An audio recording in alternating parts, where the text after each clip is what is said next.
Good afternoon. I think this is on. This is the May 13th Salina City Commission meeting.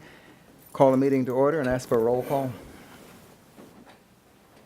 Mayor Davis. Here. Commissioner Hay. Here. Commissioner Hodges. Here. Commissioner Hoppeck. Here. Commissioner Ryan. Here. If you're able, please stand for the Pledge of Allegiance in a moment of silence. I pledge allegiance to the flag Of the United States of America. Thank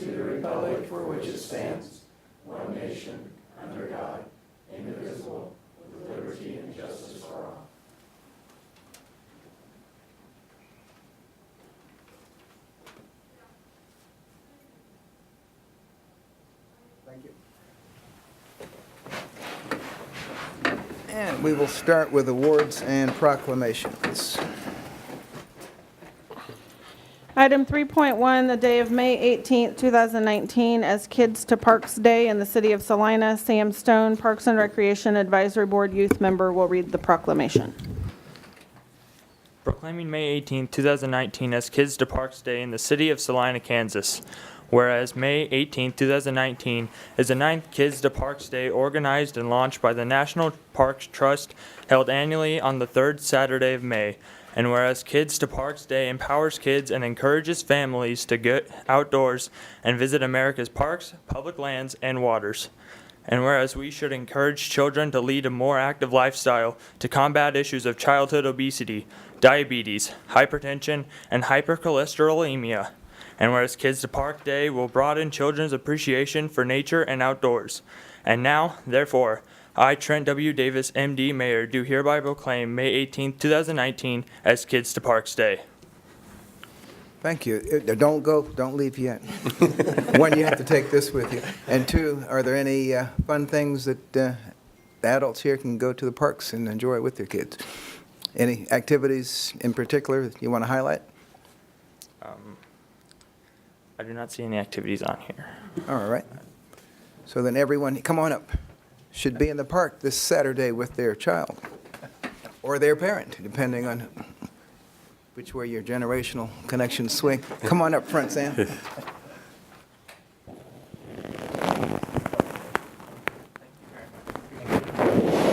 Thanks, Sam. And Sam is one of our very active and eager Youth Citizen Board Commission members, and hope you can get some of your colleagues to follow your suit the next time we are assigning folks to boards. After you.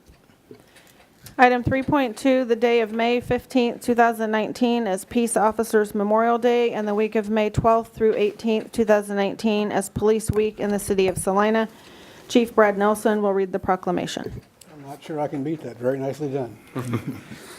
Whereas the Congress and President of the United States have designated May 15th as Peace Officers Memorial Day and the week in which May 15th falls as National Police Week. And whereas law enforcement officers play an important role in safeguarding the rights, freedoms, safety, and security of the citizens in our community. And whereas the city of Salina deserves to honor the valor, dedication, service, and sacrifices of its own peace officers, 4 of which whom were killed in the line of duty. And whereas 163 officers were killed in the line of duty in 2018, and sadly, 36, actually the number is 41, since this was written, 6 officers have lost their life in America since this was written. 41 officers have been killed in the line of duty so far this year. Our community joins with other cities and towns to honor all peace officers everywhere. Now thereby, I, Dr. Trent Davis, Mayor of the City of Salina, do hereby proclaim the week of May 12th to May 18th, 2019 to be Police Week, and call upon all our citizens in this community to especially honor and show our sincere appreciation for the police officers of this city by deed, remark, and attitude. Whereas the Congress and President of the United States have designated May 15th as Peace Officers Memorial Day and the week in which May 15th falls as National Police Week, I call upon all of our citizens to make every effort to express their thanks to our officers who make it possible for us to leave our homes and families in safety each day and to return to our homes knowing they are protected by officers willing to sacrifice their lives, if necessary, to guard our loved ones, property, and government against all who would violate the law. signed this 13th day of May 2019 at the City of Salina, State of Kansas, and the witness thereof, the seal and the signature of the city are affixed. Dr. Trent Davis, Mayor. Thank you. I'll give you 5 seconds to tell us about this week's event, or to start to get your thoughts prepared. But I think we're probably preaching to the choir here, but those words, show appreciation for the police officers of this city by deed, remark, and attitude, sums it up nice. So I agree. be nice to an officer this week. Please. I agree. As far as upcoming events, we wear, by policy, these morning band. If you see officers wearing these, we wear these all week during the week of National Police Week. Wednesday is our annual law enforcement memorial event at Jerry Ivy Park. And for those of you who don't know, which I think is hopefully very few, that park was named after Jerry Ivy, who was killed in the line of duty in 1975 here in Salina. It starts at 8 o'clock. The weather, 8 a.m. The weather right now looks like it's going to be fantastic. We would love to see a lot of folks there. But if there is inclement weather, the ceremony will be held across the street at the First Southern Baptist Church. Additionally, on Thursday, I'm participating in an open mic night at Ad Astra Books and Coffee House. It's titled Public Parlay, a Civil Discourse. It begins at 7 p.m., and I'm doing that at the request of Tammy, who owns Ad Astra. She asked if I would go there and speak about issues that law enforcement is facing today, and there's a lot of issues. But she asked me that, so that's Thursday at 7 p.m. Thank you. I'm going to give you this, but I'll ask the city clerk if we can, unfortunately, do another one of these and change the 35 to 41. Thank you.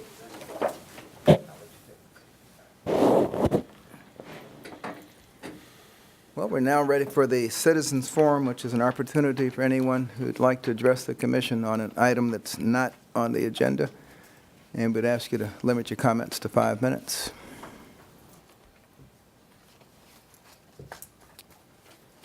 Or we could ask Sam to come back up and tell him which one of the boards is his most favorite one,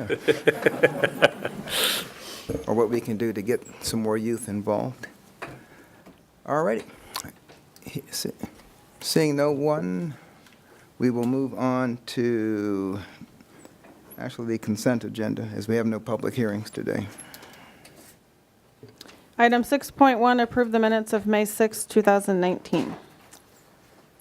Well, it's kind of hard to remove anything from the consent agenda today, so is there a motion to approve the minutes? Move we approve the minutes. Second. We moved and seconded to approve the minutes from last week. All in favor, say aye. Aye. Any opposed? Motion carries 5-0. Administration 7.1. Item 7.1, resolution number 19-7711, authorizing the mayor to execute an agreement with Saline County addressing matters relating to the construction of the South Water Treatment Plant. Mr. Scragg, thank you. Thank you, Mayor and Commissioners. I believe you should recall that we've put quite a bit of effort into designing and preparing for construction of a water treatment plant in the southeast corner of Waterwell Road in Ohio, including acquisition of the ground and acquisition of water rights and funding of the project. And on March 11th of this year, we came before you and you approved an annexation ordinance on first reading to annex the property into the city of Salina. And if you're familiar with that area, it kind of touches corner to corner to the current city limits of the city of Salina. And so some question arose as to whether we could unilaterally do that annexation as the city or whether it required the consent of Saline County. And at your direction, staff met with the Saline County Commission, and both in terms of describing the project and getting their feedback, as well as ultimately negotiating the possible terms of an agreement for annexation. And so some of the concerns that the county raised related to the possible impacts on Waterwell Road related to the operation of the water plant and more particularly the construction of the water plant. And so I met with the county administrator and staff also met with some representatives of their staff, explain kind of the volume counts, traffic volume counts for the water plant when it was ultimately constructed and under operation. And I don't think that was nearly as much of a concern as just the construction traffic that would be necessary to build the water plant in the first place. So some of the solutions that we talked about were construction of concrete driveway entrances to control the turn movements off of the roadway and the impacts that traffic might have on the shoulders, as well as doing a pre- and post-construction assessment of the road section that adjoined the water plant to see if there were any construction-related impacts on the road. It does have other heavy truck traffic on it, but turn movements in particular in the roadway might contribute to impacts on the road. And so ultimately, a concept was drafted and proposed, and a draft agreement was prepared and presented to the county commission, and they acted on it. So what you have before you is an agreement that the county commission has approved and finds acceptable, and it's being presented to you for your consideration and possible action. Key provisions of that agreement are that the city agrees to construct paved driveway entrances that try to mitigate the impacts of the turning movements onto the site. Conduct of a pre- and post-construction inspections on the roadway. Road damage reasonably attributable to construction traffic. Turning movements may be repaired by the county, and they may seek reimbursement from the city. If the county concludes that a full mill and inlay of the road segment is necessary, they've acknowledged that the estimated cost of that road section, full mill and inlay, would be $30,000. It acknowledges the city is not responsible for compensating the county on an ongoing basis for road impacts. The city agrees to dedicate a 10-foot roadway right-of-way along the water plant site running north and south that facilitates the county's development of Ohio Street. And then the county agrees to cooperate with the city for the placement of water and sewer extensions from that location back to the system, which could involve crossing county roadways and the need for easements or right-of-way. And then the term of the proposed agreement does not commence until the water plant site is annexed. So that's important just to try to synchronize execution of the agreement and then completion of the annexation process. So it's written in such a way that if you approve it this evening, we would then need to go to the county. They would need to pass a resolution of consent to the annexation.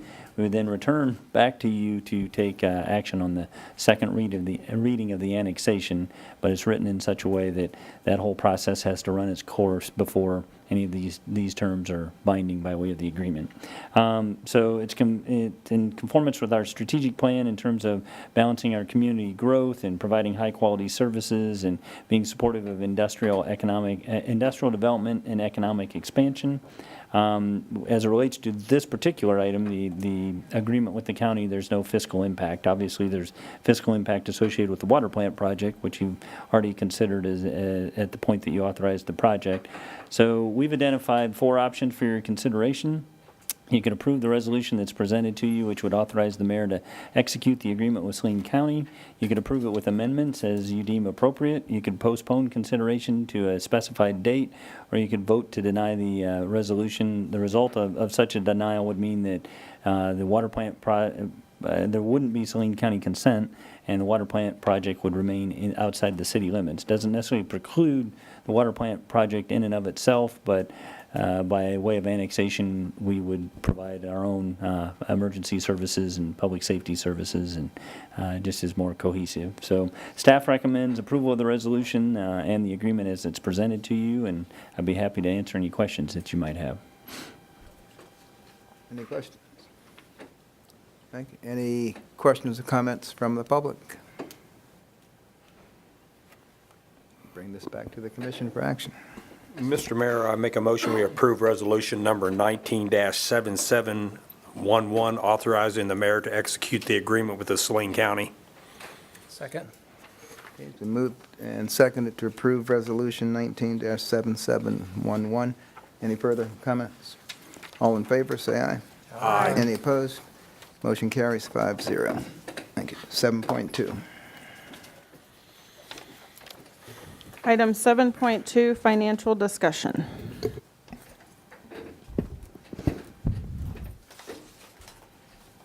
Once again, that's me, but I'm going to enlist the help of quite a few others. And you received some information, printed information today, because this has been a work in progress, and we've been adding additional information to this presentation. So Chris Cotton, the Parks Director, conducted a review of the Park Master Plan and some of its provisions, as well as projects that we've previously undertaken that are in keeping with the master plan. I know there was discussion at the last meeting when you requested this report that we try to quantify the cost of deferred maintenance items in the Park Master Plan as it relates to Bill Burke and East Crawford Recreation Area. We really weren't able to do that. We don't have hard numbers that were provided as part of the Park Master Plan, and we haven't pursued those numbers in any great detail. But I'm going to put Chris on the spot here a little bit and ask him to come up and walk us through the information that he pulled together.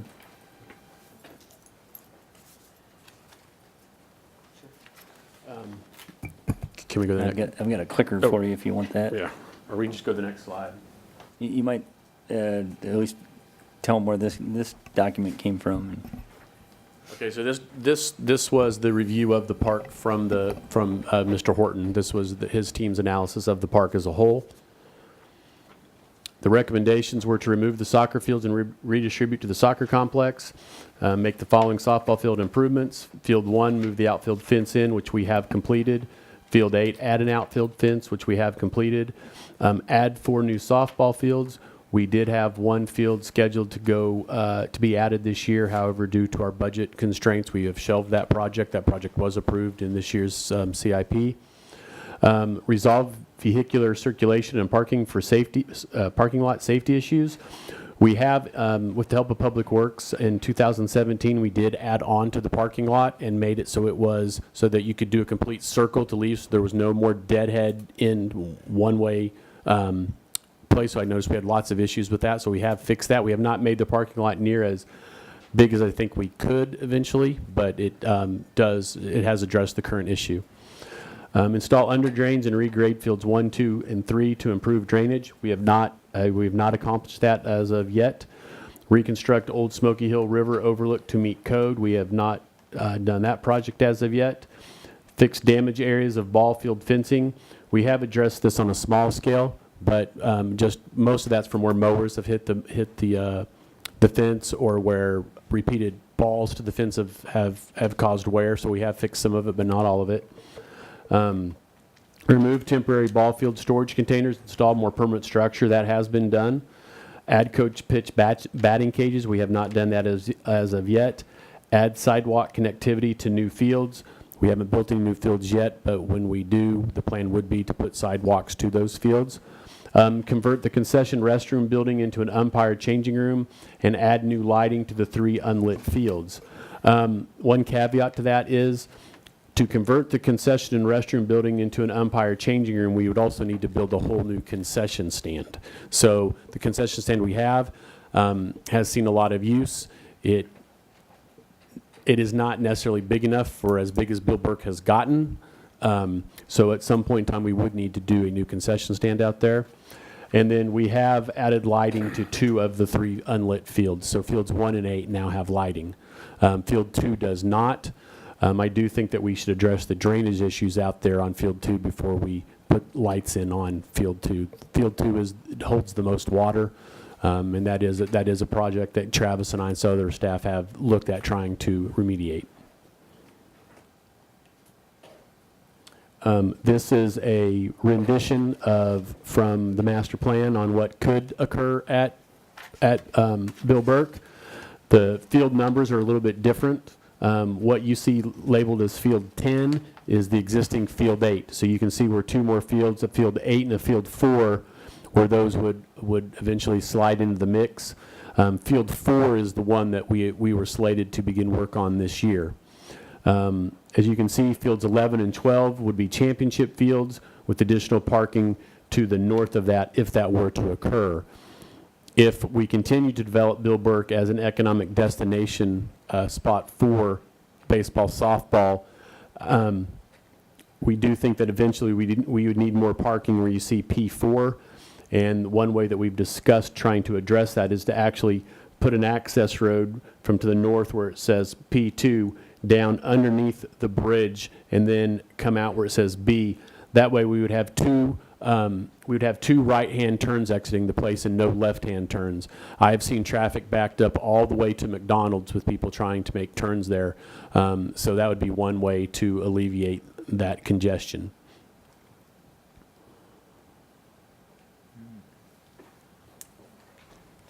Is that it? Oh, did I go? Okay. Oh, whoa. Whoa. Okay, so now we're to East Crawford. There we go. The recommendations for East Crawford were to remove unnecessary expanses of paving. Essentially, that's removing portions of the existing runway to add more green space. Upgrade play equipment and servicing and ensure manufacturer's recommendation safety fall zones are adhered to. We are currently replacing the playground equipment at East Crawford. Increase shade in the park by adding trees and shade structures. We have not started work on that project. Construct shared use trails to increase usability. We have not started on that project as of yet. Construct dedicated maintenance and locker room facilities. That would go hand in hand with what Baseball Enterprises would like to do. We have not started on that. Add a stadium and 2 championship fields and other sports complex upgrades in partnership with Baseball Enterprises. Renovate James Matson Field. Upgrade Tower Field. Upgrade existing picnic shelter and restrooms to include a changing room for players. Upgrade the original concession stand building to accommodate an umpire changing facility with a restroom and shower. A lot of those projects tie directly to what Baseball Enterprises would like to do. I have been working on a plan for James Matson Field. I don't have all the numbers at this time, but James Matson Field is a wonderful field. It just needs some love and care. And these are renditions provided by Baseball Enterprises of what could be out there.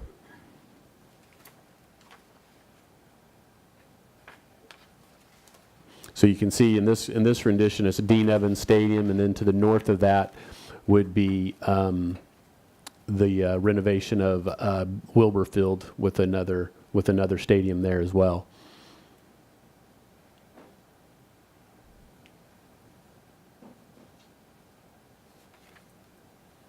And then this is the rendition that was submitted by Baseball Enterprises that shows Dean Evans, so fields 1, 2, 3, 4, and I think that's 11, all as artificial turf fields.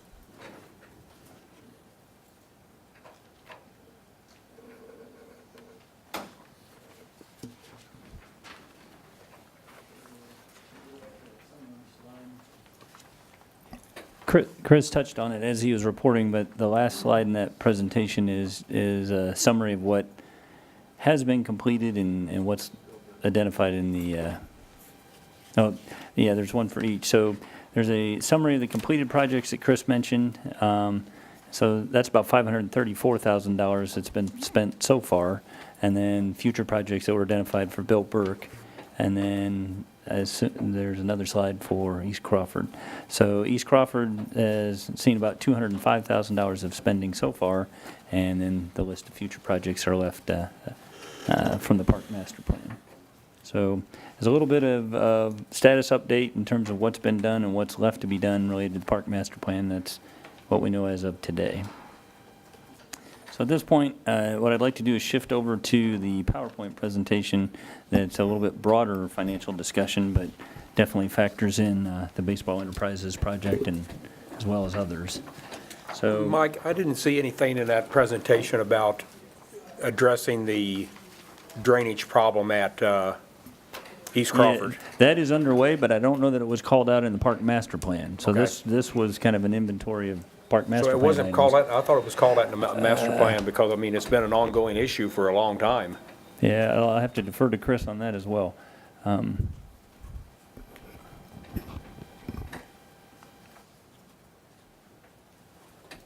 The work on fixing the drainage issue are you talking specifically at Dean Evans, or are you talking about the entire length of the runway? Dean Evans. We are working with engineering right now on a solution to capturing the groundwater and diverting it from the stadium itself.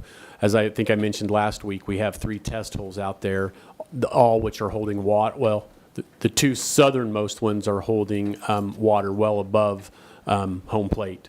So I am waiting to hear back from engineering and working with them to come up with a solution for that before we make a recommendation to move forward with the rest of the project. Because unless we capture that water, it doesn't matter what improvements I make inside the stadium itself, because we're still going to have the issue.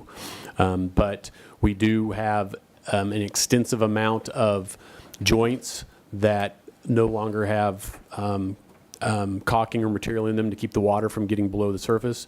We do have two drain spouts coming off the guttering system that are contributing to the problem, because the water comes directly out of the drains and then runs right around and goes right back to the field. So, so once we figure out the solution for the under drain that was attempted, it's in place. It was put in several years ago. It's just not deep enough to capture that water. So once we have a solution to that, then I'll be able to give you a better indication on the solution and what the cost will be to alleviate that issue. So did the park master plan call that out as an item? It called out that there were serious drainage issues at Bill Burke, and that East Crawford just mentioned that it ran down the runway, but it didn't specify it as to any one particular field. Okay. Okay, thank you. So quite a bit of the information in this budget presentation you've seen or heard in one form or another, but we're trying to kind of compile this together and facilitate a conversation on your part. So the next slide is something that you may recall. This was the inventory of possible savings that we previously identified, and that all relates to the sales tax performance that we previously reported, and we identified the need to revisit the 2019 budget and identified a target because of underperforming sales tax, as well as some expenditure estimates that were probably understated, resulting in the need for particularly additional personnel expense. We identified a shortfall target range of $1 million to $1.7 million, and that really depended on whether we were just trying to balance the 2019 budget or whether we were trying to address putting funds into the general fund reserve, which has been a goal for quite some time. I would tell you, we're going to touch on it later in the presentation, but April sales tax numbers are in, and they're not favorable either. So between myself and Debbie Pack, the finance director, will walk you through those and what that does to some of these numbers. But the identified savings are vehicle and equipment savings, essentially purchases that we have not been made, either savings that have been realized on purchases that have already been made, and possible purchases that don't need to be made. You may recall that as part of your budget conversations, about that same time was when the NACA, the National Animal Control Association report came in as related to the animal shelter. And so right about then, we were having discussions about, we had a placeholder of $130,000 in the budget for wayfinding signage along the interstate.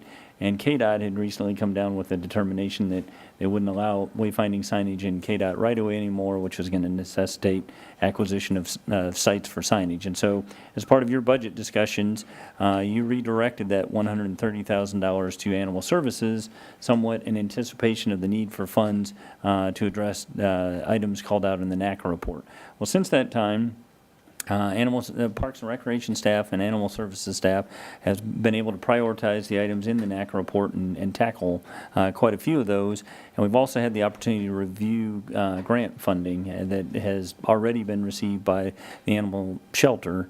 And in fact, I emailed to you today kind of a very detailed itemization or review of all the grants that previously were received.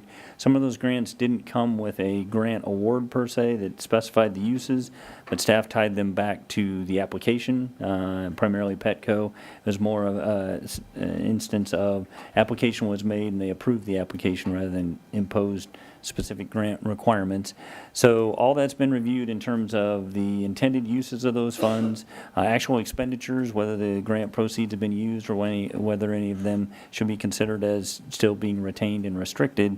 And then there's a large amount of donations that are just made in general to the animal shelter, to the dog park, or whatever the case may be. So after completing that review, we feel very comfortable that all the intended uses of the grant funds have either been met or we have funds retained for that purpose, and we still have a considerable amount of unrestricted funds. So I think we have sufficient flexibility by way of the budget, as well as the grant funds to address any remaining NACA items. And so we felt like that's a long way to say that $130,000 allocation could be recaptured and directed back to the 2019 adjustments. CIP planning funds, you may recall that we've discussed that before. We allocate funds just for the purpose of capital improvement planning, and recognizing that we may have a need to conduct a study to prepare a plan and a cost estimate to then further consider whether it should be funded on a future CIP plan. So that's not the entirety of that fund, but it's the majority of that fund is identified as a possible area for savings. And then debt service fund excess, Debbie's reported on that previously, but we've reviewed the fund balance in the debt service fund relative to bond payments that are upcoming, and identified there's about $650,000 in there that it wouldn't necessarily be reallocated, redirected. It would remain in the fund, but it gives us the ability to redirect some of our other contributions and have a net benefit of $650,000. So just those savings items alone represent $1.1 million. We've identified possible deferred purchases. Another $213,000 deferred concrete work was identified by the Public Works Department, and this is above and beyond the minor concrete items that you recently approved. So if you add those together, now we're approaching $1.4 million. We earn a little bit of interest across all of the funds. Well, the funds have an identified balance. There's not necessarily a requirement or an expectation that the interest earnings accrue to those funds, so that could be swept. And then executive staff has been very diligent in trying to identify for further discussion a possible 5% savings across their budgets. And I'm not prepared to say that all that's been identified and that we've finalized that, but they have been very receptive to kind of the financial situation we find ourselves in, and not only the need in this particular fiscal year, but if we want to be prepared for cost of living increases and just other increases in expenditure, whether we have to do it in 2019, we need to be thinking about tightening our belts in light of what we're seeing in the way of sales tax performance. So if you roll all of that together, then you're approaching about $2 million of possible savings in 2019 if we were to implement all of that. So I think we've at least identified opportunities for savings that are tolerable, are something that is manageable and possible in that $2 million up to $2 million range. Depending on sales tax performance, that might be necessary, approaching the $2 million range. Excuse me, do you want to hold questions until the end of the presentation, or questions about slide specific? I'm going to be jumping around a lot as it is, so if you could hold them, we can certainly go back to the slides, but I'm going to touch on sales tax and some of this a little bit more, and so it may get addressed. So, in strategic planning and otherwise, we've talked about a handful of projects that just are not part of our capital improvement plan. We do annual capital improvement planning, and we try to look out 5 years, but I don't believe any of these are identified as part of the capital improvement plan. In part, they're not solidified enough to really be hard numbers, but they continue to be part of the conversation. So there is a method to the madness here. We are not putting them in priority order as much as alphabetical order within categories, but nonetheless, you've been approached by Baseball Enterprises previously. They proposed a $8 million total project and asked whether the city could commit to $4 million of funding with the intention of going out and raising funds by way of donations and sponsorship and naming rights and things like that to raise the other $4 million. So our share, what we've been asked is to come up with $4 million. I'm sure you're aware of the emergency communication system conversations that have been ongoing. The narrow banding requirements for 800 megahertz have caused the need to come up with an alternate system, as well as it's just approaching its end of its useful life. The initial estimate was $16 million. That's both initial investment in the system in terms of building out the infrastructure, as well as ongoing maintenance for a 15-year period. $8 million is just half of that.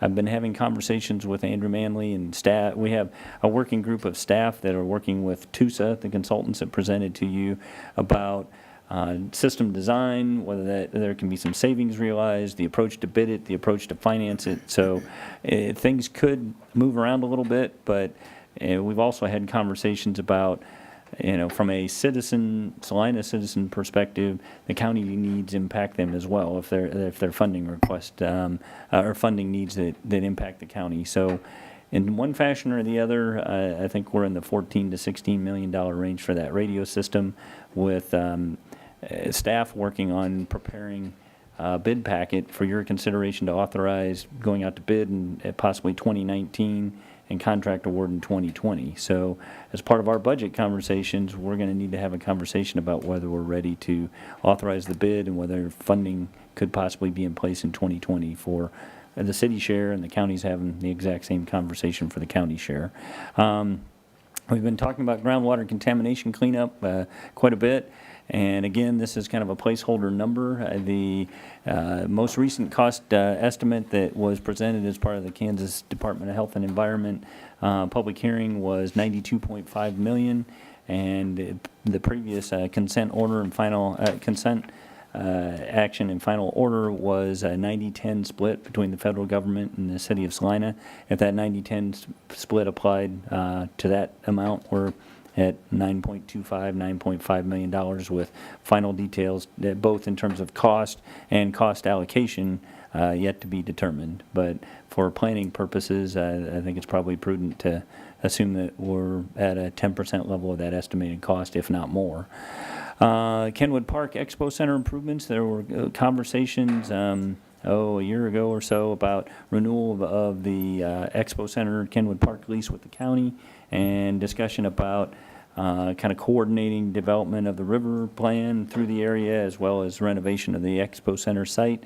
And there's an allocation at that time of cost between the city and the county. And you may recall that we'd talked about taking Greeley Avenue through, which would, the county refers to it as Barn 2, but would require relocation of Barn 2. And then we had other costs associated with our share of the project that totaled $3.3 million as part of that estimate. The tennis complex proposal, that group's approached you as well. They've recently, in fact, they're here, and we want to give them an opportunity as part of the public comment to address you, and they've got some graphics and some details that they've recently completed. But that number's a little hard to pin down as well. We're ballparking it at $2 to $3 million. So if it's a 50-50 split, I think we're in the $1.5 million range, if not more. We've talked about deferred maintenance in the park system, and that price tag was identified as $6 million. I don't know that there's consensus on the part of the governing body necessarily, but there has been some discussion about our pay rates and the need for a pay plan review. That $1.5 million number is just me hazarding a guess. That's not the study. That's the annual cost. That the last time we did a pay plan adjustment, it increased annual payroll expenses by about $1 million. So as a placeholder, that's $1.5 million. As you know, the general fund reserve balance goal is about $4 million short of our goal. That is a topic of conversation as we do bond financing and get bond rated. And so there's a recognition on the part of the bond rating companies that we have not made progress on our reserve goal, and that it is on the low end, and there's need to increase that. And frankly, that reserve balance is what would get drawn on in tough economic times, like a downturn in our sales tax performance. So it's been a long-standing goal. We've budgeted repeatedly to try to end the year $500,000 to the good, to then have that accrue to the reserve balance goal, but that has not come to pass in years past. And then ongoing capital improvements, we do have a plan for that, and so there is some ongoing funding for that. If we continued kind of at the pace that we're at, that probably doesn't represent an added expense. But if we want to take on other capital improvement items, project by project, then that would represent an unspecified cost. If you just total up everything but the question marks, that is a rough total of $37.8 million that I think pretty much everything has been in the collective conversation for quite a while now, with the exception of maybe the pay plan review. The rest of those I don't think are something that you're not aware of as a governing body that hasn't come up previously. So, as we talk about our revenue sources, and I didn't go into as much detail as we did in the financial presentation previously, but city property tax rate is 28.394 mils. It generates about $12.2 million. 22.285 of those mills are dedicated to the general fund, so that's 9.7 million, and 6.1 is dedicated to debt service, so about 2.6 million. That is current level. That is currently committed to our ongoing expenses. I don't want to leave you with the impression that that's revenue, new revenue to be redirected necessarily. Now, having said that, if you make the collective decision that we need to cut existing expenditures to fund something else, that's within your purview, and we need to have that conversation. Sales tax, as you may know, we get a proportional share of the 1% countywide sales tax, and that is based on two things: population as a proportion of all the other jurisdictions, and then what they call property tax effort. And so as property tax mill rates change, then that allocation is recalculated in proportion to everyone's mill rate. And so that is calculated twice a year. The percentage is calculated twice a year, and then that percentage is applied to the 1% countywide proceeds and distributed to all the taxing entities. So it seems a little odd, but you're rewarded by raising your mill rate by considering to have more property tax effort, and then your percentage of the county's 1% countywide sales tax goes up as well. In addition to that, then we have a half-cent general fund sales tax that has no sunset. It's within our authority to levy. And then as of 2016, we took the special sales tax rate to 3/4 of a cent. And that has a sunset on it, and it would sunset in 2035. So, this is the language that was actually on the ballot, and you may recall, by way of the ballot, by way of the Salina Citizen Marketing, and then ultimately by the ordinance that was passed that levied it, it is a general sales tax, general purpose sales tax, but it did itemize to be used to pay the cost of improving neighborhood streets and drainage, preserving a stable property tax rate, ensuring a quality park system, constructing and maintaining capital improvements, funding equipment, funding bonded debt issued for capital improvements, and continuing to support a fund managed by the city to attract quality jobs, so economic development. So in terms of kind of the categories that were marketed and the categories that were identified, that is what the ballot language said. And then the Salina Citizen was the informational piece that was distributed leading up to the election, and it went into greater detail about kind of our sources of funds and the proposed use of that sales tax increase. And this is obviously too detailed to see from the screen, and you've seen this document before, but I think it merits going through in greater detail. And I've used this analogy with other groups and with you as well, but in 2016, when the sales tax increase was passed, it was estimated to generate as much as $4.3 million of new revenue, and it's coming pretty close. And so as part of our financial planning, then we developed a plan of how those funds would be allocated. And so this is the document that Finance and I work from quite a bit, and we're calling it the Sales Tax Capital Funding Schedule. And it's a combination of debt that's been issued to be paid off by the sales tax proceeds, as well as just annual commitments that have been made. And then I took the liberty to prioritize those categories from left to right, and I guess it's my priority, but if you ask me, if anything had to be reallocated, well, bond payments we're bound to those, so that's not an option. So tried to just kind of organize it from left to right in terms of what is a firm commitment and what might be up for discussion. So you can see there that there's a bond and interest column, and that is the ongoing bonded debt that's paid with the sales tax. There is a separate column for Kenwood Cove debt, and that just has a few remaining payments left and should be paid off in full in 2020. There's downtown streetscaping, which is the project that's underway and the financing that goes along with it. The police department training facility is the project that we've been working through for quite some time now, and that's the anticipated debt schedule for it. There's 3 columns there for the river renewal project. There's a preliminary design, which is and final design, which is underway, and then the actual construction cost. And you may recall the thinking at the time was that the Kenwood Cove debt would roll off, and then the river debt would come on, and so they would essentially kind of offset each other. And so that's kind of the funding schedule there. Economic development allocation, 3.9% of the proceeds are set aside in an economic development fund that applies to funding the SEDO by way of our agreement, as well as maintaining an economic development fund that's available if we have economic development prospects. And I think we have $750,000 in that fund for economic development prospects. I would tell you that with any sizable prospect, that certainly could be used on one project and may not be sufficient. So the intention is to try to build that balance over time. Kenwood Cove maintenance, at the time that we built Kenwood Cove, we identified that we wanted to set aside some funds annually for maintenance, and in the overall scheme of things is not all that much, $68,000 a year.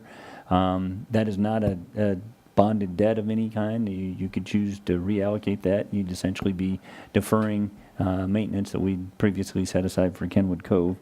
Capital equipment is an annual expenditure trying to provide funding for vehicles and equipment and other capital equipment items. Street improvements, as part of that commitment that was made as part of the Salina Citizen marketing, $3.7 million is set aside annually for street improvements. I've shared with you before, but I think it is noticeable since 2016, and we've only had a few years of the street improvement effort, but I think it's noticeable that our main streets and our street quality have improved. We do a street assessment where you may recall that we've funded a vehicle that drives and does a street assessment. That's not done annually, so I'm real curious the next time that we do it to see the street rating index compared to what it was. I'm optimistic that it'll be a noticeable improvement. There's funding, a little bit of funding set aside for other capital improvement projects, just kind of a recognition that things are going to come up on an annual basis to try to fund.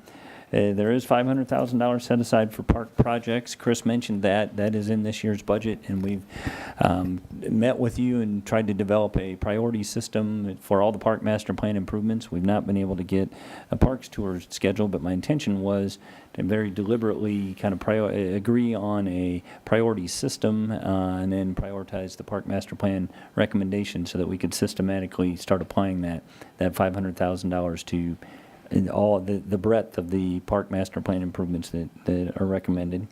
Hike and bike trail, that's something we've been doing for a while now, but there's $50,000 a year set aside for that, just to make system improvements and enhancement. General fund stabilization, $500,000 a year set aside to essentially go into the general fund to help mitigate the need for a mill rate increase.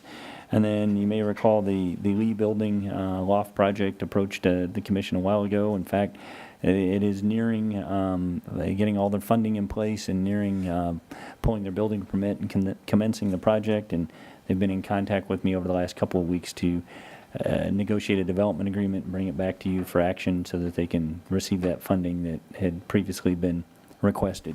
So that is the extent of all the commitments, or at least the plans that are in place, and that essentially accounts for all the sales tax proceeds that are made available by the 2016 election.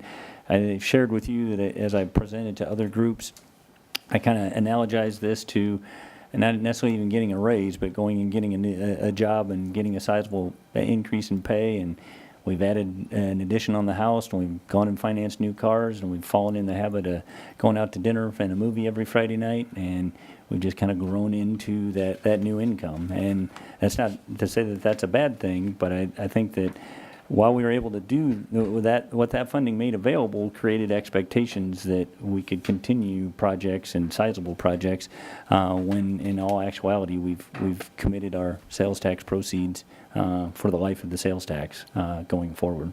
There's a little bit of flexibility in there, and as we get into the discussion, if you want to discuss that, we can, but it's not without changing something that's already currently in place.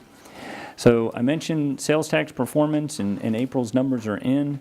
You may recall this graphic. If you look at the very last set of columns, April is seeing these are all year-to-date comparisons. So we're looking at 2015, 16, 17, 18, and 19 where we have 2019 data. The arrows indicate whether 2019 data revenue was up, down, or consistent with the prior years. And you can see from September through April, with the exception of December, which was flat, and January that was up, the remaining 6 of those 8 months have been down. Staff has been looking at those, trying to do a couple of things, identify kind of the trend that's going on and the source of that, as well as project out what things might look like at year end in 2019. And there's 3 things that contribute to our sales tax proceeds. I mentioned the county distribution, there's the city's sales tax distribution, and then there's what's called a use tax. And even though we don't have a requirement for online sales tax, there are requirements in place that if you, as an individual or a business, make purchases that exceed a certain dollar amount outside of the city of Salina, you're supposed to essentially self-report as part of your income taxes that purchase and remit what would be the sales tax. And that does happen, and we receive some of those proceeds. So at this point, we're still trying to kind of dive into the details. And I think I've told you before as well that at a staff level, we have to sign a confidentiality agreement with the Department of Revenue, but we can see revenue information at a vendor level, but we are precluded from sharing that in any way because it's confidential and proprietary. But what we've done is try to look at it by category, and we've tried to look at it by individual retailer just to see if we can identify the retailers that are seeing losses that are contributing to this trend. What I would tell you is, obviously we've got a couple of stores that have closed, and so they represent a loss of revenue as it relates to their particular activity. We're able to try to compare, and I don't think I'm speaking inappropriately, Kmart went out of business, and so is that seen as a revenue increase in similar providers, whether that's Walmart or Target or Sam's Club, and can't say that we can see a one-for-one correlation between their sales tax loss and others' growth. We've talked previously about on the impacts of the utility rebates, and those are kind of isolated. They're not necessarily every month, and so while we're identifying some of those utilities as underperforming compared to the year prior, we actually think that might smooth out over time as more months get past those rebate periods. But auto sales, retail, and information services, phone service are the ones that seem to be recurring. Of the losses, which is about a little over $200,000 year to date, 22 individual vendors represent about 212 of that number. Now, need to bear in mind we got a few things going on. They changed their name, and so they may have shown up as company ABC, and now we don't have ABC, but we don't realize XYZ has taken its place. And then we also have gainers. So we have retailers that are seeing considerable gains, which offset some of those losses. But what I was really trying to do at that individual retailer level is try to figure out whether we had an individual sales tax remitter or two that were the big contributors, or whether we had more of just kind of a systemic trend across the retailers. And with the exception of a couple of businesses that we know went out of business, it just seems to be a trend across retailers and auto dealers in particular. And auto sales tax are based on the point of the residence of the purchaser. So it's not necessarily indicative of the activity at a particular car dealership as much as the purchasing trends of our Salina residents and what they're doing in the way of auto purchases. I don't have a good explanation for why we are hearing that our economy is as strong as it's ever been, and we're seeing that kind of trend. I'm going to put Debbie on the spot a little bit. We've been having conversations about those numbers and what that means for 2019, and she can speak to that more specifically. Thanks, Mike. So basically, what we've been doing is we're trying to watch this every month to see where this trend's going. So what we've found is that a cumulative year-to-date sales tax to date, January through April 2018 and January to April 2019, we're comparing at 3.78% down, which is our total tax. That's our city sales tax and our countywide sales tax. So our trend right now is about 3.78% down. That equates to about $283,000. I did go back because I was a little curious to see what happened between 17 and 18 and things like that. We were up in 18 from 17, about 2.75%. The other number that we really wanted to look at was, of that 283,000, how much of that is affecting the general fund? Because that's where we're looking at these estimates, and that amount to date is about 180,000. So what we did was, we don't know what sales tax is going to do. We can hope that it's going to go up. I did run a report today to show the comparison for every city and every county in Kansas and where their numbers are from April of 18 to April of 19. They're all over the place. I mean, there's some cities and counties that are up, there's some cities and counties that are drastically down. So there's really no consensus as what I could find those numbers were doing. But what we did want to do was, in the numbers that we presented you back on April the 8th, where we had done some revisions to our sales tax, we wanted to make an assumption if it stays like it is now, and we're going to stay on this trend of a negative 3.8%, what does that really do to our estimate? And what we found was we were budgeting, on April 8th, our estimate was $13.4 million in the general fund. If we continue in this trend, what we'd see is about $12.6 million in the general fund, which is about an $800,000 decline from what our second estimate was back in April. So the numbers Mike was showing you earlier about where our range was between $1 million and $1.7 million, that range now changes to about $1.8 million to $2.5 million, depending on what those numbers do. I will add, though, I did look, because all this stuff's going on, I'm thinking, what is everything else doing? I did look at franchise tax today to look and see what they were doing, and as we recall, those numbers were going down too. The April numbers for both gas and electric were up. Gas was up 35% from the previous year, and gas was up like 6.8%. So I think, in my mind, that tells me that the utility side, the franchise side, is kind of coming back where we thought we were doing. We're not seeing that in the sales tax side yet, so, but that's kind of, is that all you wanted me to cover? I think so. I was going to try to grab a piece of information here. Just so the franchise information is encouraging.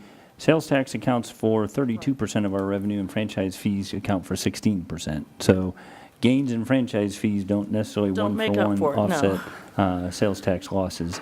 And it's minor in the overall scheme of things, but a couple things that we're noticing are, we had a retailer that last year appeared to make a catch-up payment in April, which may have caused if you look at 2018 on that chart, April is noticeably higher. We'd like to think that it's just a month-to-month variation, but when we see a trend as extended as this one, I'm not prepared to say that. The other thing is, we identified one retailer in that group of the top 22 that appears to pay once a year and didn't pay in April this year and paid in April last year. So that could be a timing issue. But if we were talking about 1 month, I'd be prepared to hang my hat on timing issues more so than 6 out of the last 8. Do we have any report that gives us delinquent sales tax distributions from The reports that we merchants? get do detail what period that vendor is paying for, and that's why we could see last year that we had a particular vendor that was paying 2015 to 2018 tax, So we basically to an amount of in the tens of thousands of dollars. We basically handle sales tax on a cash basis. Yes. When they collect it, that's when there's liability numbers and then there's collection payment numbers, and we're using the payment numbers because that's when we're actually getting the money. I will say, and one of the numbers that is out there that you'll hear is that our April sales tax is now over 11%.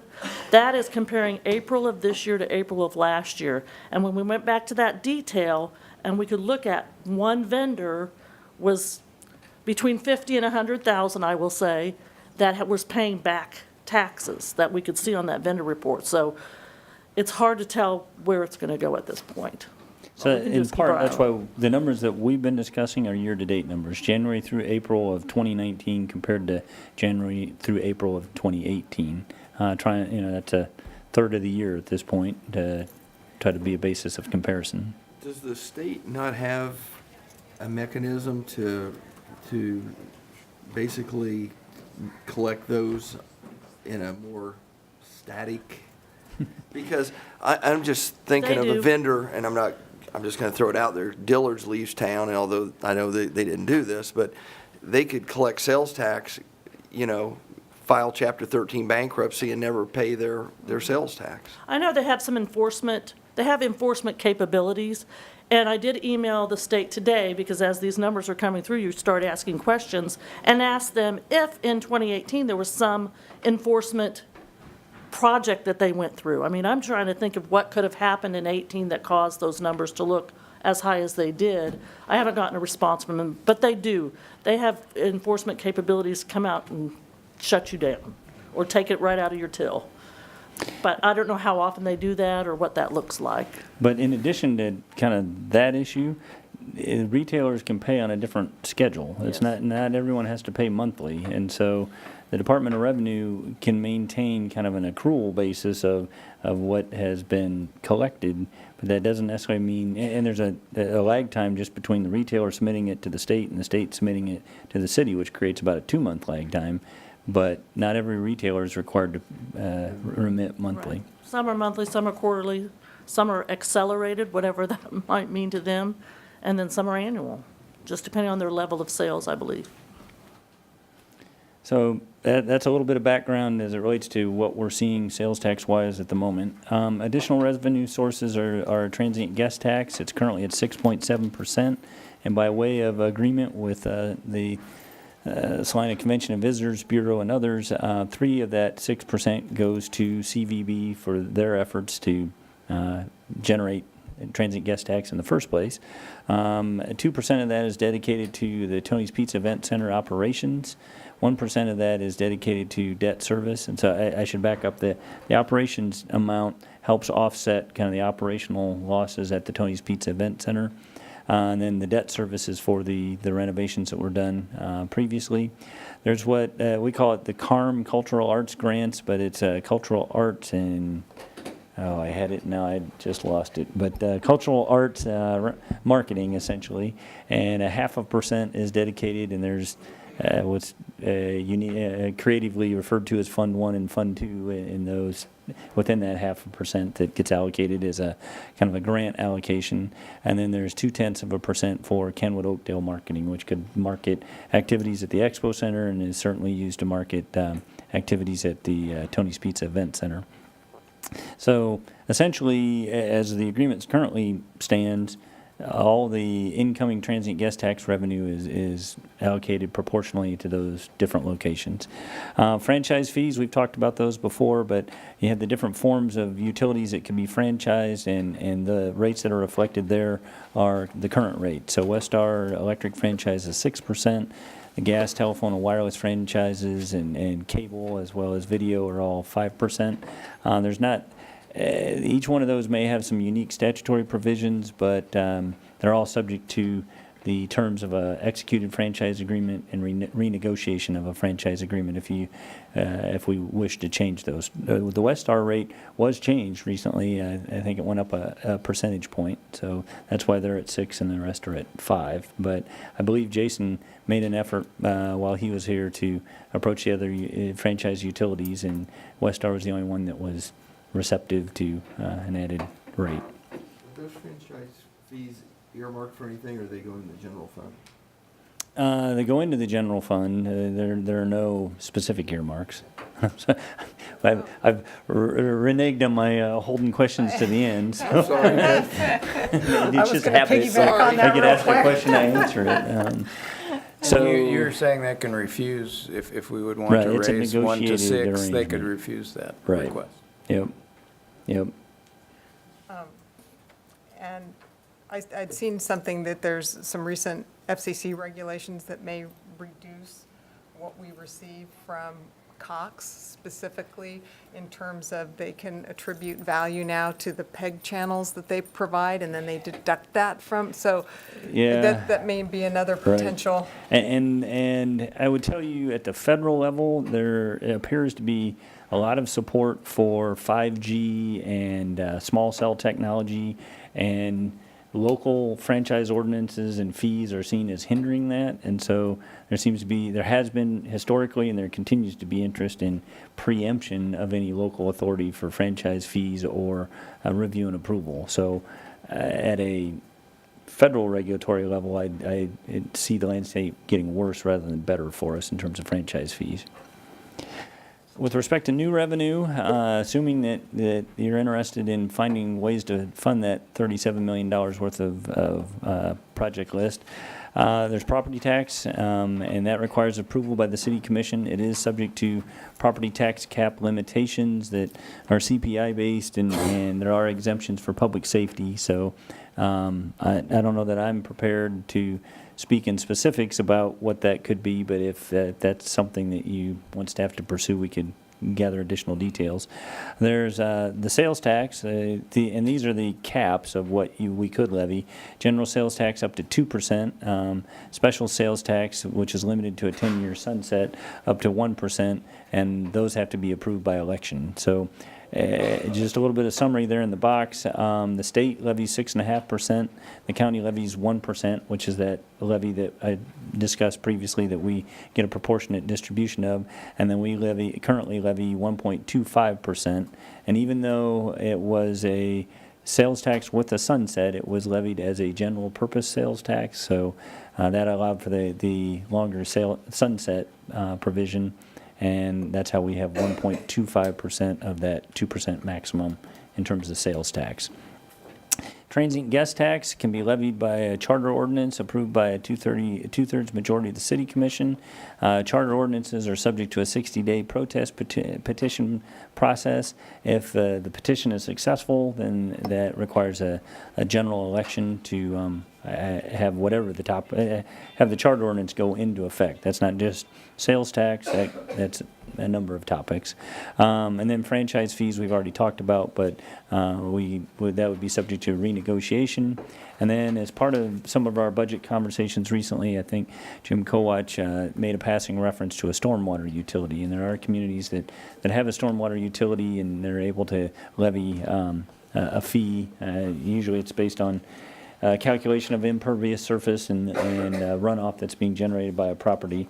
While that doesn't necessarily fund any of the projects on the list, it's available as a possible funding source as we try to identify other capital improvement needs and funding sources. So some of you asked me in passing, how much does a mill or how much does a sales tax generate? So just tried to provide you a quick breakdown there of examples of sales tax rates and mill rates and transient guest tax, so that you have some type of base number if you wanted to do some math in terms of what you might be thinking as a possibility. You've got the basis for that calculation. I've done peer comparisons quite a few times on different topics with you, and I've previously explained that what I've done is taken all the first-class cities and then added to that list with communities that we are compared to on occasion, whether that's Abilene, cities that aren't necessarily a first-class city, but we get compared to, whether that's Abilene or McPherson or Junction City. And that generates a universe of about 31 peer communities. And then as I can get my hands on data, I make peer comparisons against those communities. So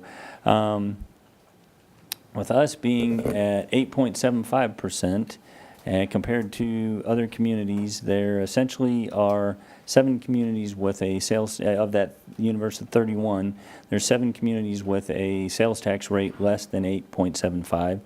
Abilene and Atchison also are at the same rate as us, and then the remainder of those 31 communities are higher in terms of our sales tax rate. Transient guest tax, similar, well, exact same set of comparables, and us at 6.7%. We're the only one at that exact amount, but you can see there on the left-hand column are all the communities with a transient guest tax rate greater than ours. And there's a point to be made there in terms of Wichita's sales tax rate. And Tara's actually the one that knows the details of that. But Wichita has a unique approach where they levy a transient guest tax rate, and then they also levy another rate. Can you remind me what that is? It's an annual tourism fee of 2.75%. So their transient and guest tax is actually 6%, right? And then the additional 2.75% on top of that. So that's how they total up to 8.75. And again, this level of detail on the screen is a little hard to read, but it's in the handouts that you have. And so a comparison that I've been doing on a regular basis is a number of different versions of tax rates. And so this first one is just the mill rate, the total mill rate applicable in the city of Salina. So that's going to be a combination of all the different taxing entities. And I'm trying to get to a version that I can read. So our total mill rate is 1.38.229. That combines the city, the county, the school district, the extension district, the airport, the library, all the different taxing entities. And you can see there just kind of how we compare to that list. We are about, what, 1, 2, 3, 4, 5, 6, 7, 8, 9, 10, 11, 12th from the lowest at the current mill rate. So then the next comparison is just the city mill rate isolated, and our mill rate is 28.394, and we are 8th from the lowest in terms of mill rate. And I'm not necessarily advocating anything at all, just trying to make you aware of kind of how we compare. And again, all the other individual communities are on there. If you hear that we are higher than so-and-so, or whatever the comparison might be, why can't we do things like another community? Here's one basis of comparison. Debt per capita has been a point of conversation, and all this information is from the League of Kansas Municipalities. And so this is a calculation of the city's debt per capita. And again, we're noticeably low. The columns in that spreadsheet are not necessarily all inclusive. So if I stumbled across this, but it itemizes general obligation bonds and special assessment and utility bonds and other bonds and total indebtedness, but those columns don't necessarily meet the total.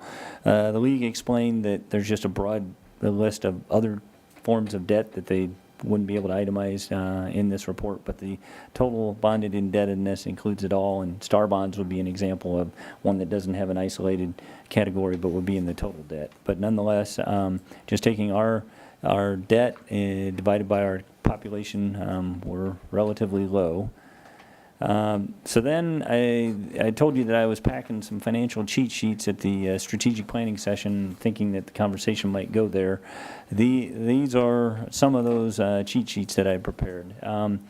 As we debt finance, we can typically finance over a 10, 15, or 20-year term, and the duration of that financing should correspond to the likely useful life of whatever it is we're financing. So it's not always prudent to finance 20 years, even though the annual payment might be the most cost-effective. So all this is really is if you want to fund $1 to $20 million, what annual debt service relates to that in a 10-year, 15-year, and 20-year term.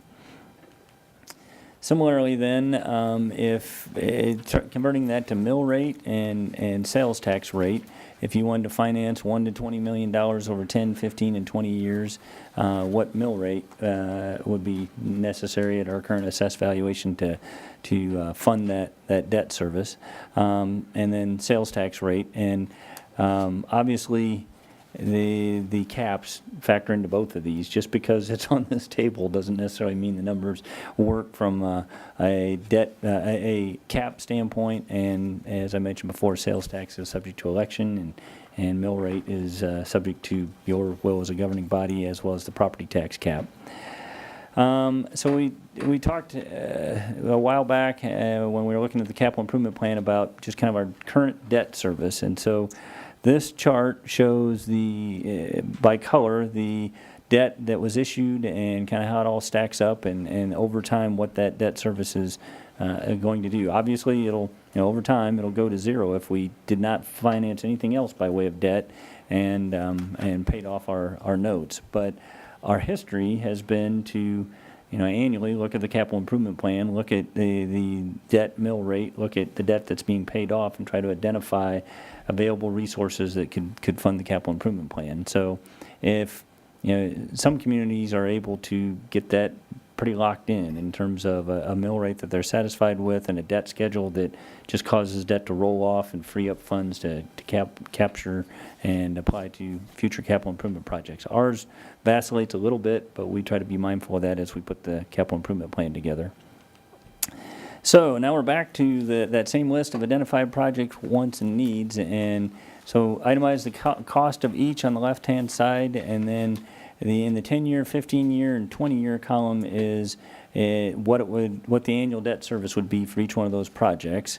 And then in the far right column, we added an annual column because deferred maintenance, potentially we might not debt finance, we could pay over time, just chip away at over time. The pay plan is not something you could debt finance, it's just an added cost that we'd realize annually. And then the last column with general fund reserve, balance goal.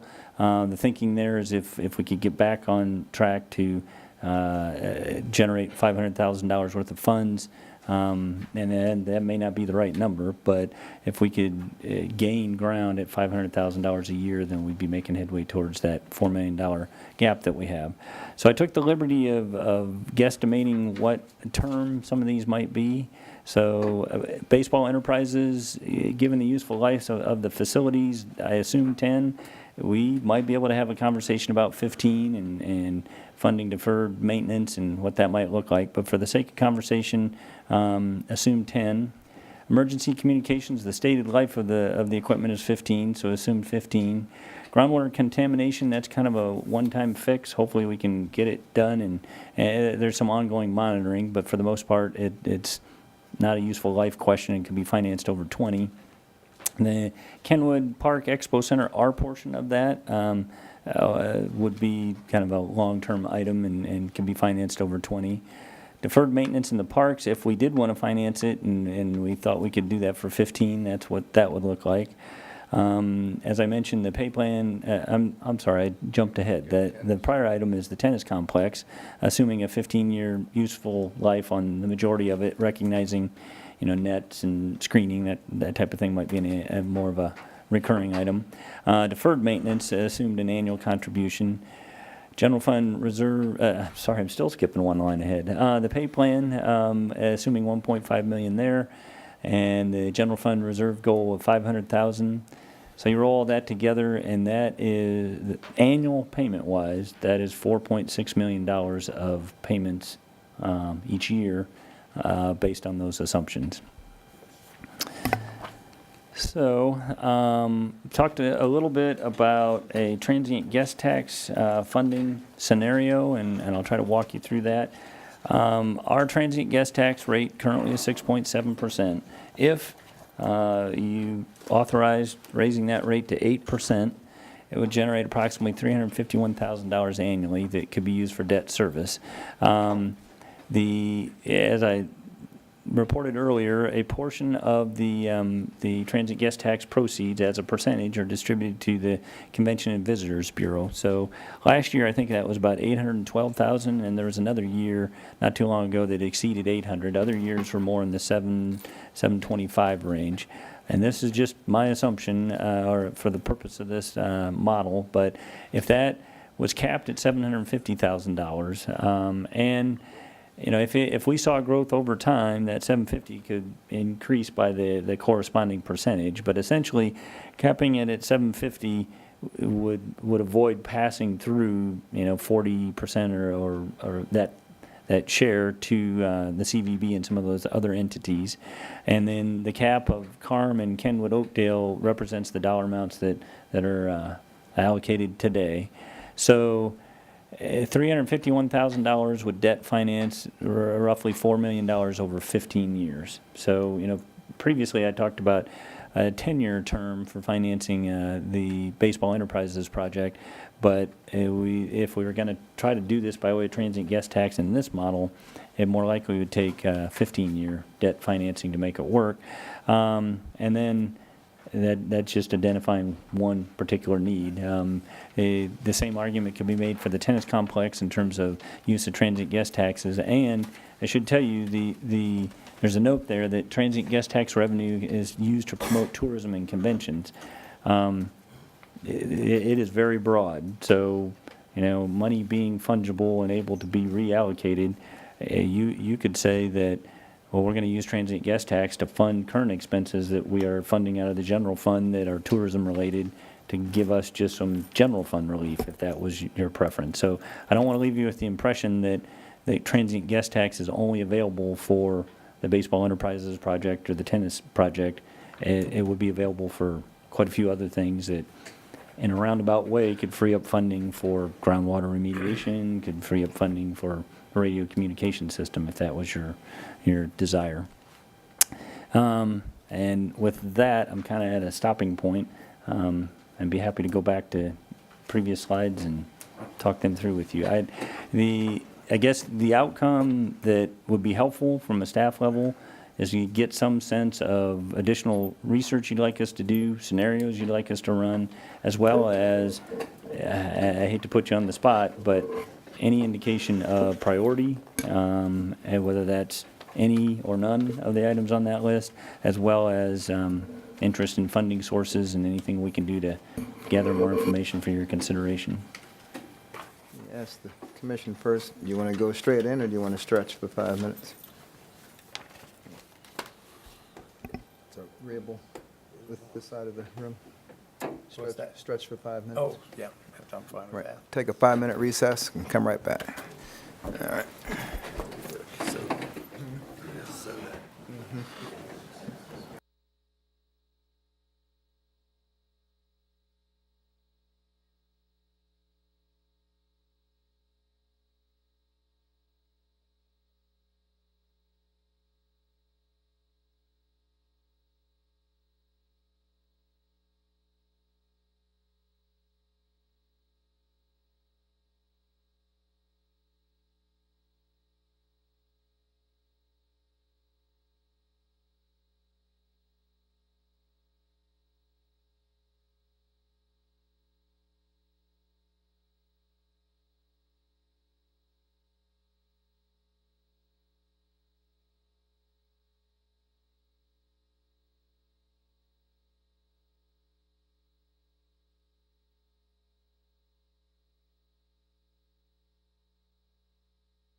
Back into session. I'm guessing everyone here was to talk about the groundwater and the emergency communication system. No. All right. Mr. Craig, how would you like to Well, I move offered forward? to answer questions, so we might start there. Good place, I would sure. tell you, in study session, we had a conversation about you needing time to process, and I fully understand that in general, let alone as it relates to this topic. So expectation is not a definitive answer this evening. It was really, based on what was on the agenda, it was an opportunity to take the time and walk you through this. You've heard me just repeatedly talk about making sure you understood the big picture, and that's what I feel like this conversation is as we talk about individual requests and they seem to take priority, or there seems to be a lot of support for them. I just want to make sure that you have a full understanding of what staff sees as the big picture, and then we can try to help you work through some of these decisions. So Would it be easier to just go through this page by page? I'd be happy to do that. To If keep that- from skipping front and back and all over the place? Would that be all right? give me about 30 clicks and I'll be there. Okay. Oh, there we go. So, yeah, we started with discussion of the original identified budget revision, identified savings, and then, we kind of doubled back to what we're seeing in the way of sales tax performance now. But I think the hardest one out of that entire list is going to be the 5% across the board. We've identified plenty, but I don't know that we're at the full 5% just yet. I just had one question about the 230 for the CIP planning. That would not jeopardize any monies that we've already discussed, Broadway, Parks Master Plan, River Design, Expo Center. Are there any CIP planning funds? It's really just be kind of a allocated this year? placeholder. Just okay. We've entered into an agreement for consulting services for EMS, and Talked about the Broadway one, if there was a small project that it could come out of there. yeah, for planning purposes. And this isn't to actually do the project as much as do design. So I think it was at 250 to begin with, so there's not a lot left. If you have interest in, we talked about doing consulting work to see what the subgrade was like and see whether the public works model was an option, that would take some amount Some of that money? Okay. funding. That was my only question on this page. Anyone else? So this base, oh, I'm sorry. No, no, go ahead, go ahead. No, I'm sorry. Well, I was just going to ask that we had projected a shortfall from the prior budgeting, so this pretty much covers that, was $1.5 million that I recall is was It targeted. does, unless sales tax Unless sales trends tax, yeah. like we saw in April. And I say in April. To date, we're 3.78% below 2018 based on January through April comparison. So if that 3.78 turns out to be year-end's number, then we're more at the 1.8 million on the low end without being able to put anything towards reserves. First of all, I had to Google V&E savings yesterday. That's a Salina thing, sorry. The acronym V&E has some interesting connotations, but I was glad to know it was vehicles and equipment. I did have a couple questions on deferred purchases and deferred concrete projects. Are we going to just, as we defer the purchases or as we put off doing like the major concrete projects, are we just going to kind of create an accordion effect where we're, 2 years down the road now, instead of needing $1 million for something, Right. now we need 1.5, and this is, I'm that not going to would say be my that couldn't concern. happen. Right. As it relates to, and deferred purchases could be additional vehicle and equipment purchases as well. And so it would be ideal if we had everything amortized and we were putting away annually enough that we knew we're going to replace our police fleet and our snowplow fleet. We've never been to that point financially. So each year, we kind of have to prioritize based on mileage and condition and what gets funded. We've never gotten to the point where it's been tenuous, but this is deferred maintenance, deferred items similar to the deferred maintenance in the park system we're talking about. So it can stack up. Okay.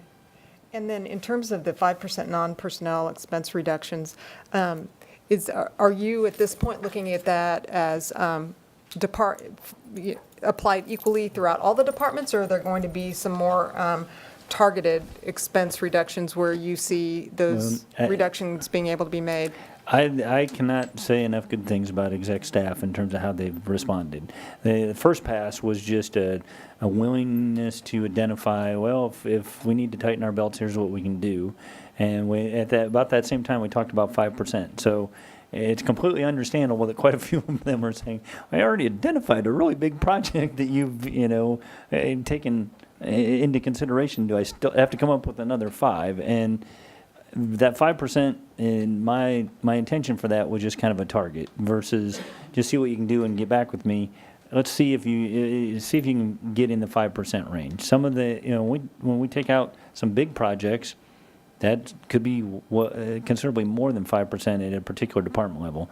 They're basically turning all that into Debbie, and we're going to sit down and look at all of them, not just it absolutely has to be 5%, no matter how harsh that might be for one department or how easy that might be for another. It was just kind of a benchmark target to start the conversation.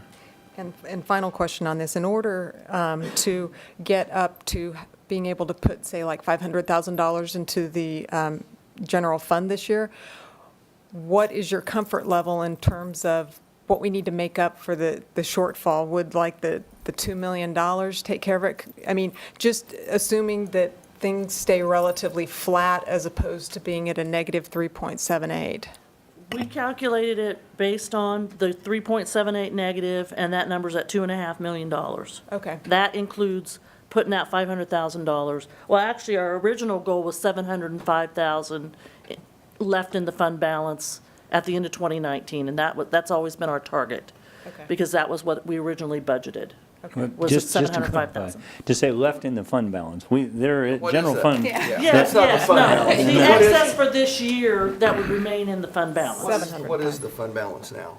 4.3 million at the end of 2018. And so our goal's Our 11. target's 8.5 million. Then it's 4.3, and then if you go back to this other page, that I know we're skipping, we show 7 years of 500, or we show 7 million going into that. 4 million. Yeah, 500. If you go to general fund stabilization, Oh, that adds up to 7 million, so that gets us to 11 million something. That's why I was asking. I thought that was higher than our target balance. and that table itself is not a finite number. It's just, that's where the numbers fell. And that probably enables us That throws to us go off back. if we're only looking to get to the 8.5 million. 8.5 I will million. say that 8.5 million has changed. It was 5 million 2 years ago. It's $8.5 million now. Whether that's the exact number we're gonna land on, I don't know. So, I'm sorry, I'm trying to catch up to the table. He's You're on the talking- sales tax use Oh, table. okay. Where we have Yep. it budgeted through, 2029 maybe? I can't see that far across it. yes, Well, to say general fund stabilization could serve two purposes. It could fund the reserve balance, and it could also just fund other expenditures in general fund so that in lieu of a mill rate to do that. yes, it could lower So mill rates effectively. It's a little convoluted, I mean. It does. It's That's why- discretionary on the yeah. governing body's part. Okay. That's why it's clear over on That's the why I right-hand was side of asking that when we were table. talking about what our balance was and what our target was, because I saw that 7. Yeah. That was a little, So $2.5 million gets us to being able to put $705,000 Into the fund balance. Fund balance for sure. Okay. That's assuming sales tax remains at the level it is Okay. today. All right. Thank you. Anything else on this slide? Okay. This one's the inventory of all the projects and estimated costs. Is the emergency communications, is that number including the maintenance that's ongoing? Yes, So there's an upfront cost to this, and then there's the ongoing maintenance? There is, and there's lease funding options, there's different financing options. So I guess, on an annual basis, we might not have to debt finance the annual maintenance. It might make a very small marginal difference. And as we work with the county, we'll see how these numbers shake out, but just trying to get a placeholder. At one point, we discussed trying to fund this through the county because it was a county-wide. I know, sorry about that. We had discussed this being a county-wide tax because it affects everyone. And if the county only pays their share, or we pay our share, and then we pay As the a county resident, also, we're right. paying 85% of the counties Right. also. So it only makes sense that we Yep. try to fund this through the county, which, I mean, it still comes out of the taxpayers' money. Well, but- and I don't want to get ahead of Okay. the county and some of those conversations, but as staff has looked at it more, there's kind of a core backbone that benefits the entire county. Then the police department's going to have their own need for radios and may have preferences about radios and how much they cost compared to the sheriff's department, compared to the fire district. So, but you know, one point that I've been making as part of our conversations is, to your point, yeah, let's say that and the jail are county items. You still want to make sure you're aware of that in Right. terms of that's a possible expense that's going to get passed through to our citizens, regardless of whether it actually hits our budget or not. Although that would affect, if we're just very self-centered for a moment, it would affect our long-term debt. It would. Of the It would city. lessen, Right. you know, but no, I'm trying not to dwell on the county and this project too much, but if we're able to shift that cost somewhere else, but it ultimately has to be funded by, you know, the Saline County mill rate, it's still gonna come home to roost with our residents. I just have a very simple question. Would it be helpful for you, I think you mentioned this at the beginning of the presentation, for us to actually have a list of how we rank as a governing body, and understanding that all five of us probably have a different set of priorities, but would it, I mean, I feel like at this point, it's like you're juggling everything, and Sure. it might be helpful to know, say, like what the top 4 or 5 things that, you know. It would, in fact, as I think about it, first question's, you know, essentially yes, no. Is this a priority that you want us to try to figure out how to fund in 2020? Another one is if you have an opinion about the duration of the financing. Another one is the revenue source in terms of mill rate, sales tax rate, transient guest tax rate. You know, groundwater contamination could possibly be water rates.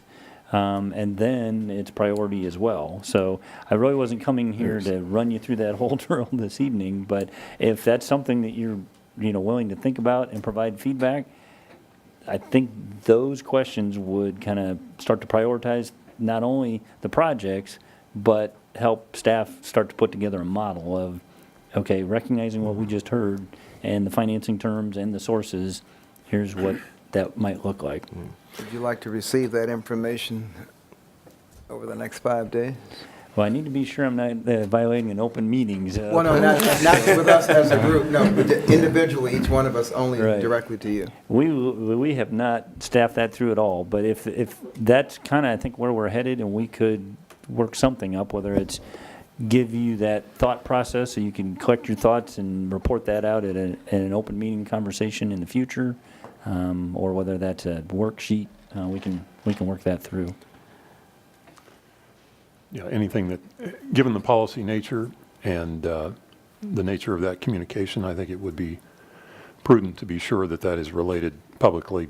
There's a prohibition against any secret balloting, and I know that wasn't your intent, but it potentially has that appearance if there are communications of that nature other than publicly discussed. So. So we But I maybe do that think next that, week. that we could certainly frame the question for you in a future staff report to give you time to think about that and then know that that's going to be where we pick up the discussion. And just- we could turn that in a week or two. For our early thought processing, you'd want us to rank these, consider duration of financing? Well, the first question in my mind is yes or no. I mean, if it merits funding, then is probably, in no particular order, the duration of, if we're going to debt finance it, the duration that we debt finance it, the source of the proceeds, whether that's mill rate, transient guest tax rate, water rates, sales tax, And I had another one, and just, well, the term, yeah, the duration. Oh, yeah, 2020 or somewhere further out in the future. Oh, I'm sorry, then the priority, if we have to, tackle them in priority order, Well, what your priority would the be. groundwater contamination is, there's no sense Yeah. prioritizing that. It's like, Yeah, the number government one. says we're gonna do it, we're gonna do it, so, but I guess that's. that's what, on that groundwater that- contamination though, was that 9.5, is that an upfront number that we're gonna, or is that something We that have can no be idea. put out? Well, Yeah. I know we don't, but I Yeah. mean, do we think that it's gonna have to be all together? I mean, And we're on the front end of that, but I think there's an opportunity, as long as we go into it strategically, to structure it in a way that we could debt finance it. Okay. So it's likely, and I'm guesstimating, but it's likely that, we're gonna be expected to come up with our funds on the front end, but I think we could find a way to debt finance it, rather than just have to write a check out of reserves. Personally, I don't even like us throwing a number out there. We're going to mediation. I'd like to see that number Sure. be zero. Well, I mean, yeah, this you know, is just I a mean, placeholder to. I don't even like plan throwing to. that out there. It's like it's almost like we're saying here. Exactly. This is what we'll do. I think Right. that should be off No, the board, and we have to do what we have to do.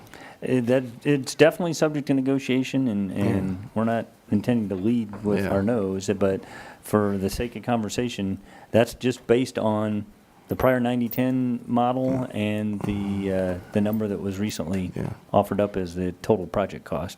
Right, because conceivably, I mean, depending on how mediation turns out, it might not, I mean, optimistically, it could be zero, but pessimistically, be it could 30 be million. 50 million. Yeah. Yeah. Well, so- and I don't want to discuss strategy, No. No, concession, no, but no, yeah, no. there is mediation to be done, negotiation to be done, and strategies to be applied. One other question I have on this page, and I know we're jumping around, it's kind of like that, but That's okay. on the deferred maintenance in parks, is there any way we could find out what percent, what dollar amount, because we have 6 million there, but I know part of that's baseball, softball, and tennis. So that 6 million gets knocked down to a number that's dealing with other, We can. and I don't know if we have that number, but it's got to be in there, I would think, Yeah, somewhere. we I don't can't have it remember. as part of the master plan, and so staff had some conversations, but in that intervening week, we didn't have a whole lot to really Yeah. give you a number that we felt that you could hang your hat on. But Yeah. I understand your point, and Because I think we're double dipping if we're considering Right. 6 million for Right. that, and then we're also discussing some of the. Good point. And basically listed at the end, the ongoing capital improvement plan. These are items that are not already on the capital improvement plan through 2023. I mean- These are Yeah. additional ones. Yeah. broke the clicker. Could you advance to the debt? That's why we schedule can't one? have nice things around here, Mike. It's only 15 years old. we just paid it off. Yeah. It's like my driver, every time I pay it off, and it goes away.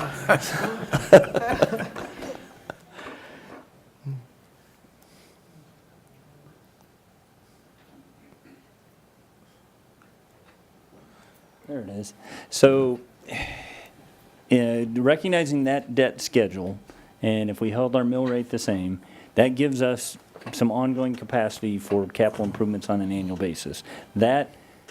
That's already funded. So the reason I've got ongoing capital improvements and a question mark is if you felt like we really needed to raise the bar or tackle more in terms of just our ongoing capital improvement beyond what we do today, then that's an added cost that's going to need some funding. Still back on the identified projects, the Kenwood Park Expo Center improvements, I would like a number that tells me what that is if we do not extend Greeley Road and therefore have to pay for that or to replace barn number 2.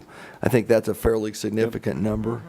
And on my priority list, that would be way down. Same. I can say that in public, can't I, Greg? You can say anything publicly. My wife says I can. One other thing I thought I had. Oh, okay, go ahead if anybody else, I have something else on another page there too. Okay, anything else on that slide? Okay, One thing you may want to add about that slide, ongoing capital improvements, is I think it would be helpful for Mike and the rest of us to know, if sales tax revenues aren't coming in as projected, you shouldn't be held to those citizens forums of an additional $2 million for street improvements. So if you had some idea of what layer you wanted to dial that back to based on your revenues, I think that would be really helpful. So prioritizing within the sales tax And fund as what are you well. calling the 2 million? yeah. Well, I think I what, look at the 3.7 and. well, to Commissioner Hodges' point, I think this probably facilitates some of that conversation is, you know, if you wanted to reallocate that either to accomplish something else or in response to lagging sales tax performance, you know, how you feel about those priorities. But is that the point you're getting at, Jim? No, you go back to those citizen sheets, and as part of the sales tax increase, your dedication to overlaying neighborhood streets went from 1.7 to 3.7, so there's $2 million. And if you're not collecting the appropriate sales tax, you should dial that back appropriately to some level that you are collecting. You shouldn't be held to the Yeah, I would the same agree. amount of work if you're not getting the same amount of revenue, so. I would agree with that point, but I thought that we were even above 3.7 in the total work. Just help me clarify this, but it seems like we added 3.7 of the sales tax to what we were already doing in the streets. Well, it was what you were dedicating to surface maintenance, 1.7 to 3.7. In addition to that, we do have federal fund exchange and other revenue sources that we use for capital improvements. That dedication to surface treatments was specifically tied to sales tax. So, yeah, I think it's a combination of Jim's point of if we're underperforming, we can proportionally, if we want to, apply that, with the exception of the debt we've already incurred. And so there's that point, and then there's just the priority system that is shown in that table there, which includes the 3.7 for streets. Well, I agree with that in theory. I can't recall that we necessarily decided the apportionments of the sales tax. That was more of Right. a staff decision. And I would, that had been something I was going to mention, is that would be a place to give if we are coming up That short. 3.7 was advertised rather heavily in the campaign to get that sales tax passed. It was, but they had the language of the actual ballot initiative there, and it was the number one thing on the list, but there were 5 or 6 different items, so I think we have leeway. Well, if you're going to be soliciting input from us or we're going to be sharing it or whatever, I mean, I think that maybe the things that, haven't been, locked in terms of sales tax commitments, the ones that are more ongoing, I think that maybe that, would be something for us to speak to Yeah, in fact, individually. we got a couple slides in between there, but I think when we get to that spreadsheet, I can help facilitate that conversation. So the next slides were just really informational in terms of our property tax and sales tax sources, but any questions on those?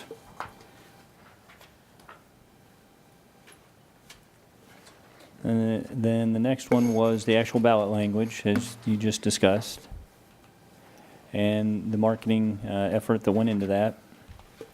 And now we're to that spreadsheet. And so, as I explained earlier, from left to right, call it prioritize, call it what we're bound to, but if you start in that left column, we have bond and interest that we're bound to pay, we have Kenwood Cove debt we're bound to pay, we have the downtown streetscape that we have financed. The police training facility, you've authorized temporary notes, and we're, 3/4 of the way down that path. Same could be said for at least the design aspects of the river. Now, we haven't contracted or financed river renewal, and essentially from that column to the right, it's not a debt commitment, it's not, you've got some flexibility. So the river renewal project, the economic development allocation, Kenwood Cove maintenance, capital equipment, street improvements, that's the 3.7 number that you're talking about. Other CIP funding, park projects, and the purpose of the park projects was a recognition of our deferred maintenance and trying to get ahead of that. So, you know, that, we could flesh out what that might get us and where that might take us on the park master plan, and that might actually address the 6 million in that initial list. Hike bike trails, 50,000 just kind of been an ongoing level of improvement. We're able to secure some leverage some grant funding, that type of thing. And then general fund stabilization, while it's optional, if you take it away, we are essentially digging our hole deeper in terms of the 2019 shortfall. And then Lee Building, as I said, that was a request that Why was. is the Lee Building in there twice? I thought we just did one. Because we didn't know which year it was going to Okay, hit. but then it totals $1 million at the bottom. The intention's only Okay, 500,000. so it is 500, Yep. okay. Yep. Wanted to make sure, okay. And I'm glad you mentioned that, because I see that it went up to $505,000 in the second entry. Well, originally we had, as you recall, we had set aside money to pay Star Bond interest in the event that we needed that in the early years. And we know by the virtue of the Star Bonds that that's not a requirement. So we kind of reallocated that from that purpose to the Lee Building. And the number was $505,000 for the interest on those Star Bonds. That's the only reason it's there at that number. I want that $5,000 back in the general fund. As part of the decision framing that staff is going to try to do for you, we could flesh this out as well and give you an opportunity to give us some feedback on your feelings about all of those current expenditures and whether they stay at that level and the park projects in particular, whether that's sufficient to try to address deferred maintenance or that takes that off the list. Streets and funding level.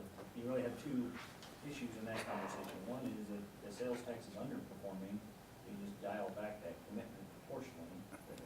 There's one quote. But the other is, even though it is performing, it's not a binding dollar amount.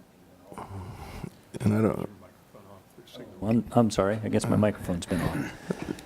and if sales tax continues to underperform, do we also look at dialing back the river project?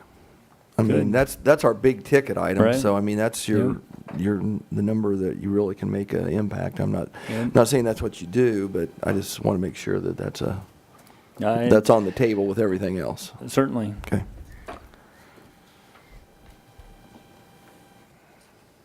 So sales tax comparison numbers, any questions there?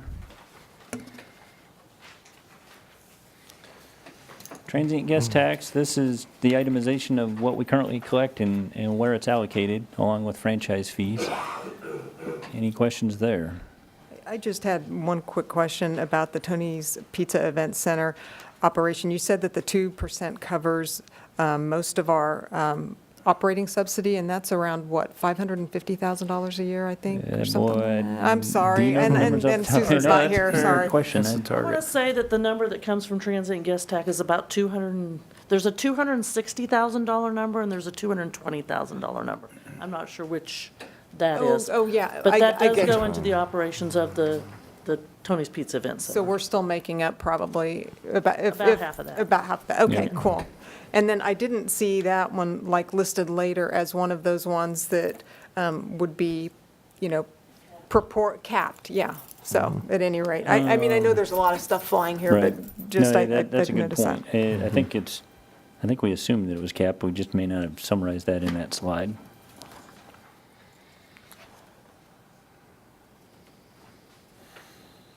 So then we talked about new revenue sources and the restrictions that go along with them. I had one question on that tax, and I hate to do this. The sales tax capital funding schedule. Some of these expenses just go on and on. Are any of the debt finance ones, I think this is the chart. Would any of these amounts go up over the Would- course, would just they from go up? inflation? I mean, just, Well, there's some assumed inflation, and in all honesty, this whole table assumes sales tax revenue growth, and then. just like capital equipment, 900,000 sounds great now, but in 20 years, that may only buy you 2 trucks. Right. I mean, hope it doesn't get that bad, but, so, That amount is budgeted annually. So we come to you and say, how much can we spend out of sales tax for capital equipment? It's part of the sub-CIP allocation from sales tax to equipment, buildings just and facilities or whatever. adjusted as we So that's go why along. you'll see there's a change in 2019 because we thought we had a fund balance in sales tax, which we did at the time, and so we upped that in order to cover some of the costs that we knew were coming. So that number is derived by a budget number that you give us every year. So it can go up, it can go down, just depending on what the situation is. thank you.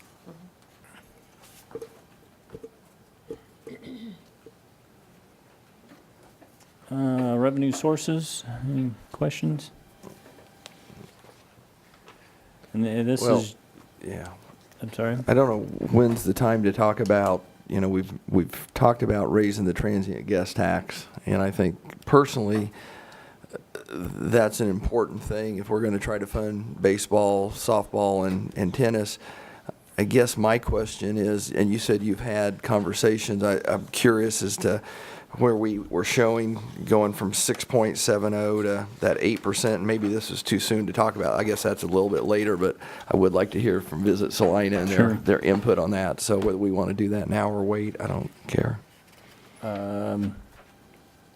Your call. I'd like to hear what they got to say about it. They've been It's- very gracious, but Yeah. I'm sure they'd like the opportunity Well, to may- address you. we're pretty close to the end of Yeah. this. Yep. I'd like to hear what they got to say about it. Okay. Do it now? Yeah, we're going to be here for a long time tonight, so it won't impact our evening.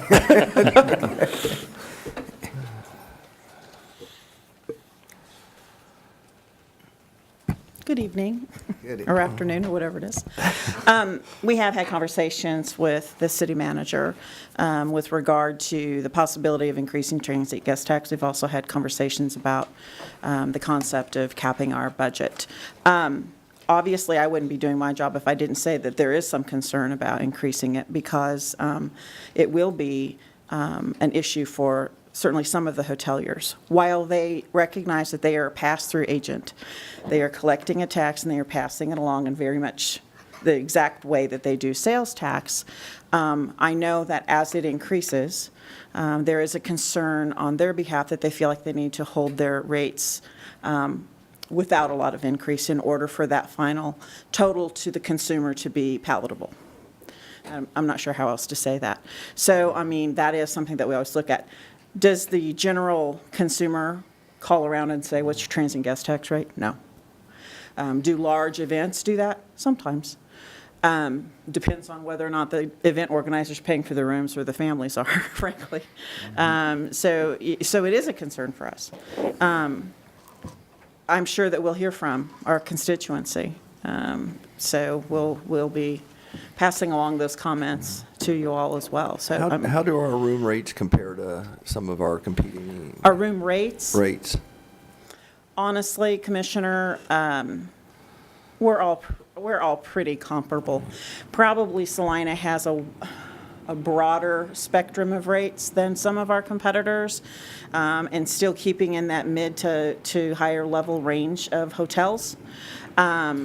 We have a lot more product than most do. We've got over 30 properties and more than 2,100 rooms, and more coming on. So we kind of look at things as a citywide situation, and then in sort of that top echelon of folks and what they're doing.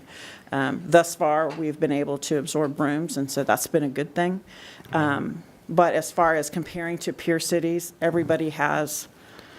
For the most part, everybody When you're talking has about room- I guess my- pretty similar. Because this is correct, if we went from, we're at 6.70, if we went to 7.70, I'm just using 1% because on a $100 room, that would raise it $1. It would. Okay. And do the peer cities So not a we'd lot. still be in line. We're in the lower third. Do they look at that as something that they factor into, Sometimes. that we're not out of line with everybody else And I that's in don't the think game? we're out of line. I don't. I think that we need to be, I think we need to be cognizant of, yeah, we need to look at the guest tax rate, the transient guest tax rate. We also need to look at the total tax package. And I think that we're still fairly comparable. There are others that are higher and there are others that are lower. And to be honest, it's difficult to answer that question because I don't know in your minds what our peer cities are. In sports, it's a different set than it is in conventions. In baseball, it's a different set than it is in tennis. I mean, so, you know, give me the idea of what a peer city is. That's why I appreciate the city managers giving me so many communities that you can look at. And since we're looking at baseball, softball, tennis, do we have any numbers that tell us the number of, what kind of impact those have on our community as far as rooms? Sure, and we've shared that. Yeah, I just can't, I looked it up, and Okay. I don't know if you should rely on my notes, so please call me out if it's not right. Because I had this down as a question to ask Baseball Enterprises. I had down that it was, with the new fields, it was going to be a $1.3 million economic impact. And I didn't, my question was, is it 1.3 over and above what we receive now? And, you know, so at any rate. That I that's- can't answer. Yeah. I can tell you this, without having any information in front of me. You'll throw a rope, right, Tiffany, if I get this completely wrong. Off the top of my head, I know that in looking at like what we consider the top 6 baseball and softball events, among those since currently, they generate about 1.2 million in overall impact. That's hotels and restaurants and fuel and retail and all of those things combined. We can go back, and we have provided information specific. When we do those estimates, we look at the specific event. Some create more overnights than others. Kids tournaments create more than adult tournaments. Some are longer in, dates. Some happen at a time when rates are higher. So there's a lot of variables in there. But yes, we can look at those and I'm happy to provide that information on a case-by-case basis. Anything else? Well, I just want to say thank you for doing such a terrific job, because if it weren't for our transient guest tax, that's our only, sales tax that's growing. And I think it's due in large part to the work that you all do at Visit Salina, that you've really been able to market Salina as a place to come and have conventions and have tournaments. And thank you for that. I feel like you're being punished in some small way for your success, but thank you. Thanks. We appreciate that. We do. We work really hard, and we're really excited about things that are coming. And so I really do think we're on the cusp of some really big things for the community. I agree. Thank you. So some things that I hadn't mentioned before, and Sylvia and I talked about as recently as over lunch today, but a couple things, I guess. The intention with the approach of kind of capping the CVB's receipts isn't necessarily, it's really to hold them harmless at the number they're at today. If we continue to pass through on a proportional basis the transient guest tax increase, right now their 3% is about 45% of the total transient guest tax revenue. So if we increase the transient guest tax revenue, trying to hold them where they're at and allow that to grow proportionally, but capture that added revenue for the purpose of dedicating it to a project. So I think we could have a conversation about whether the right number is 750 or whether it's 800. The agreement could have provisions in it that base amount grows in proportion to transient guest tax growth, so that they'd still be rewarded for any improvement that's realized.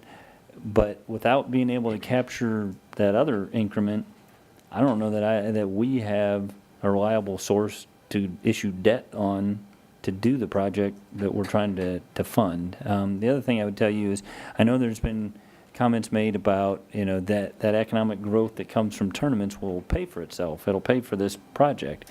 Well, a couple things. It's already part of our base, and I'll be the first to acknowledge that we don't want to let our facilities fall into disrepair where we start losing tournaments, and see that number go the other direction. But the numbers, the overall numbers are gross activity that we're already seeing as part of kind of our tournament activity.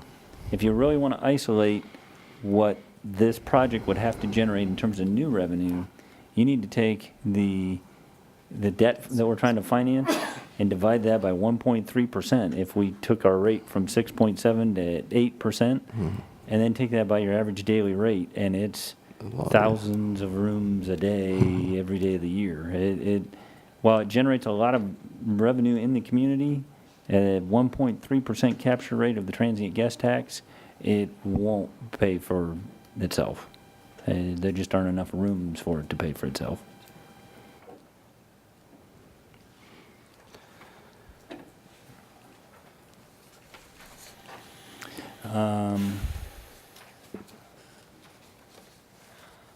So I think we're just on kind of the revenue generation calculations and peer comparisons.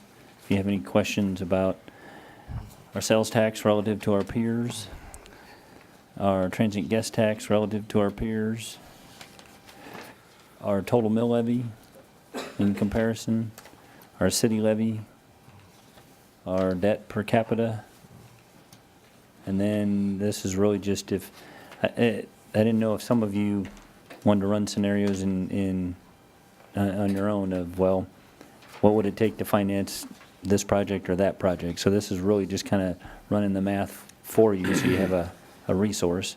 But if we do the prioritization that we talked about, I think staff can bring that back to you.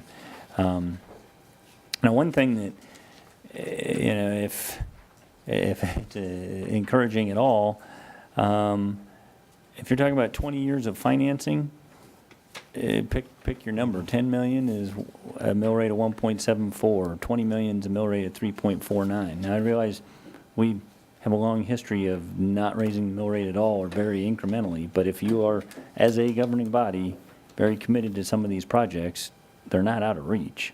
It's a priority decision that you are lucky enough to get to make. Thanks, Mike. Thanks, Mike.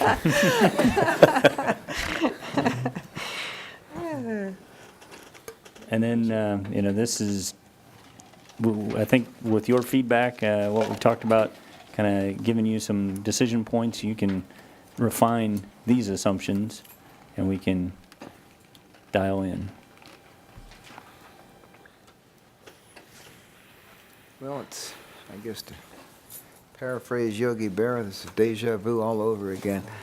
But, we had one notable project that sort of leapfrogged itself ahead of the CIP process, and that being the field house. Right. And all of its ancillary financial involvement. And not that if a great opportunity comes along, it ought to seize it. Right. But I noticed this, what was it, 38 million or whatever that number, almost 38 million. Yep. Doesn't include items which have been sitting and waiting patiently on that That's true. CIP for the last 3, 4, 5 years. Right. Those items are either would have to get funded as part of our annual CIP process that we go through, and that there's more requests and more needs than funding annually, or those that line with the question marks would need to have a dollar amount allocated to it. In fact, then it would start to get factored into this number. And that reminds me too, as part of the strategic planning, you were provided a 25-page spreadsheet, but you received another copy today of staff's effort to identify kind of a more broadly CI or strategic planning items. In addition to CIP, some of these things are just budgeting, staffing, policy decisions that might carry a cost with them. Not saying that I've looked at all these and approved, said every one of them needs to be funded, but again, just to give you a sense of the big picture. On our sales tax, we just approved that sales tax in 2016. What was that increase? Went from 0.4 to 0.35, or 0.75, I believe. From I have what? that From 8 reversed. point what? It went up to 0.75 Right, from 0.4. We were at 8.4. No, I'm sorry, I'm just talking about our rate. It went up 0.35. But what was the sales tax rate for the for everyone. Or the city? Oh, the Yeah, total city sales tax yeah. rate? It would have been, yes, 8.4, I'm sorry. 8.4. Yep.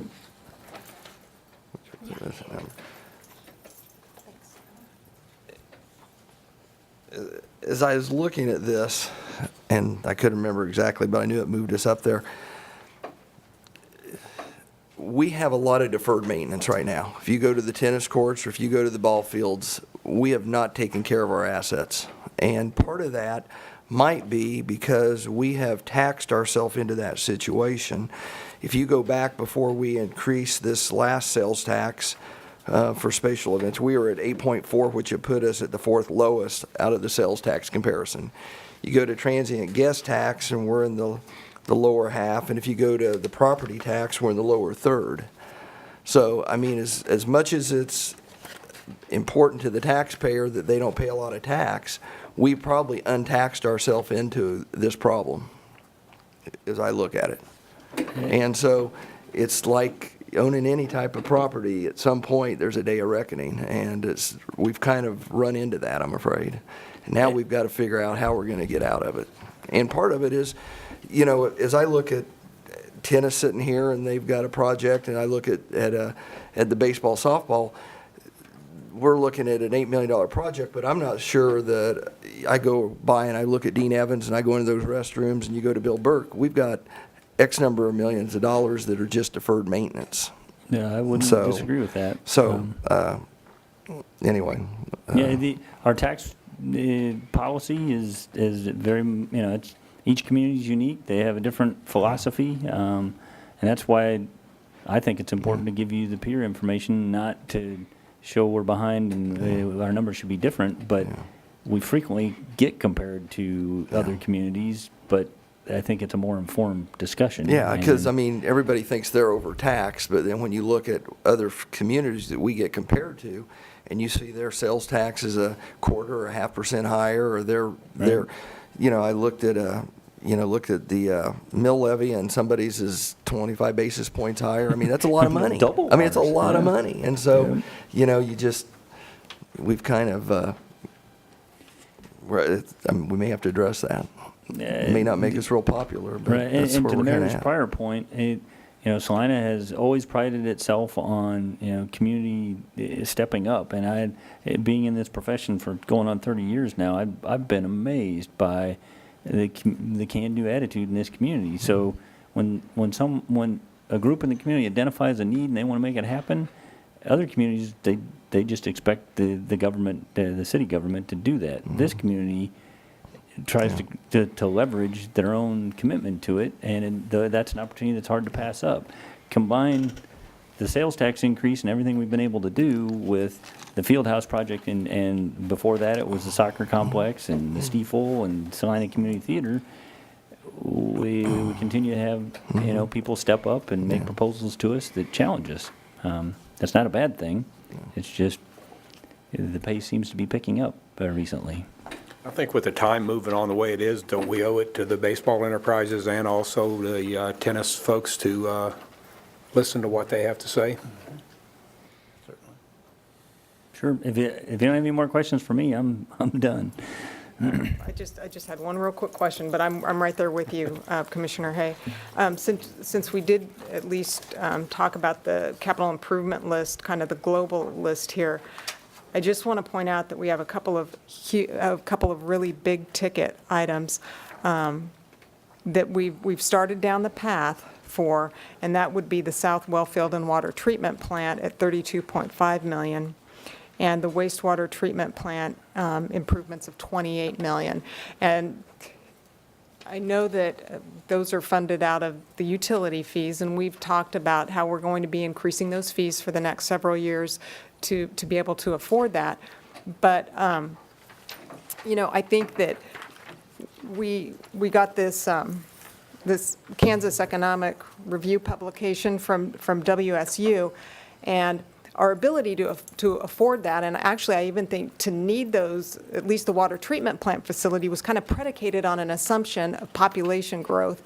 And the data and the projections that I'm seeing in this WSU report are showing, you know, a decline in the last few years of 3% of Saline County's population, and actually Salina in general.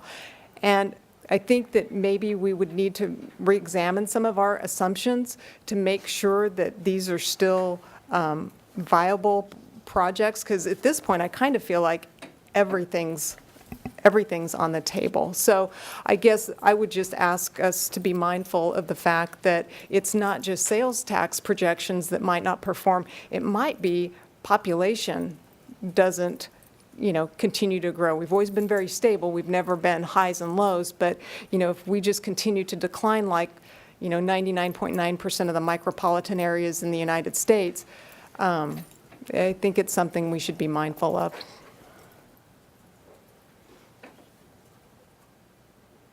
Mindful too, if we're going to be the regional asset to Kansas, if we're going to attract population here and not just serve the northern tier and the western tier of counties, if we're going to serve the people southeast and southwest of it, we got to have the cultural and the aesthetic and ability to draw them here. We have to have those assets, and so the upkeep on being a regional center for whether it's people that want to be here because of our good private and public schools, the fact that they can get a musical education for their kids that extends through a symphony, theater education, secondary education. So we have to have that whole complete package to offer, and I'm buoyed to see that compared to our peer cities, we're low in almost every category, and we may have, just because we've had so many partnerships in the past, been able to look past actually stepping up and creating the kinds of fees that need to be there for us to compete in the marketplace. So that's an encouraging thing. It may be by holding the mill levy low for so many years that we actually did ourselves a disservice to try to count on the commercial growth, but it might be time to look at all the fees and consider what kind of community we really want to offer to central Kansas. I think you won't get a better wrap-up statement than that. And, Everybody's offering opinion. It's a meaty topic, but this is great discussion.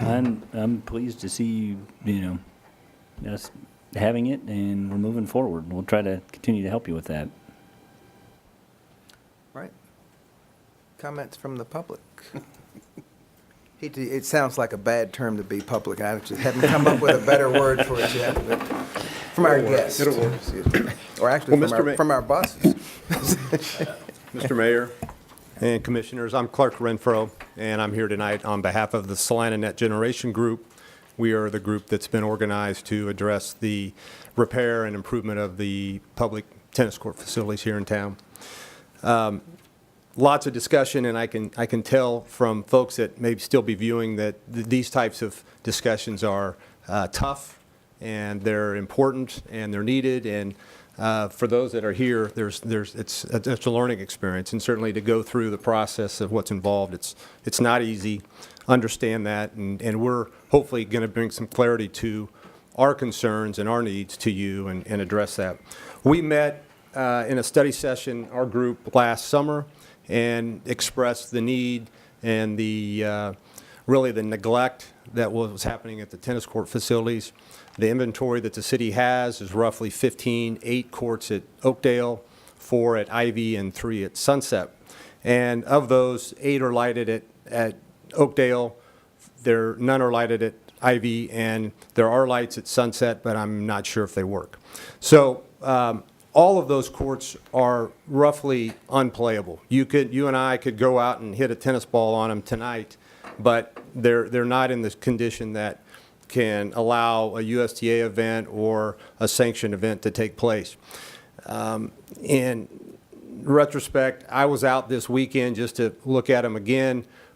There are crevices the size of a mini Grand Canyon in Oakdale, and there is patches of grass that the officials at Wimbledon would be proud of at Ivy Park, and those are on the court that are basically patches of grass. And Sunset courts are in a condition where I think they're asphalt based. The others are a lot of them are post-tension concrete. We'll get into that in a second.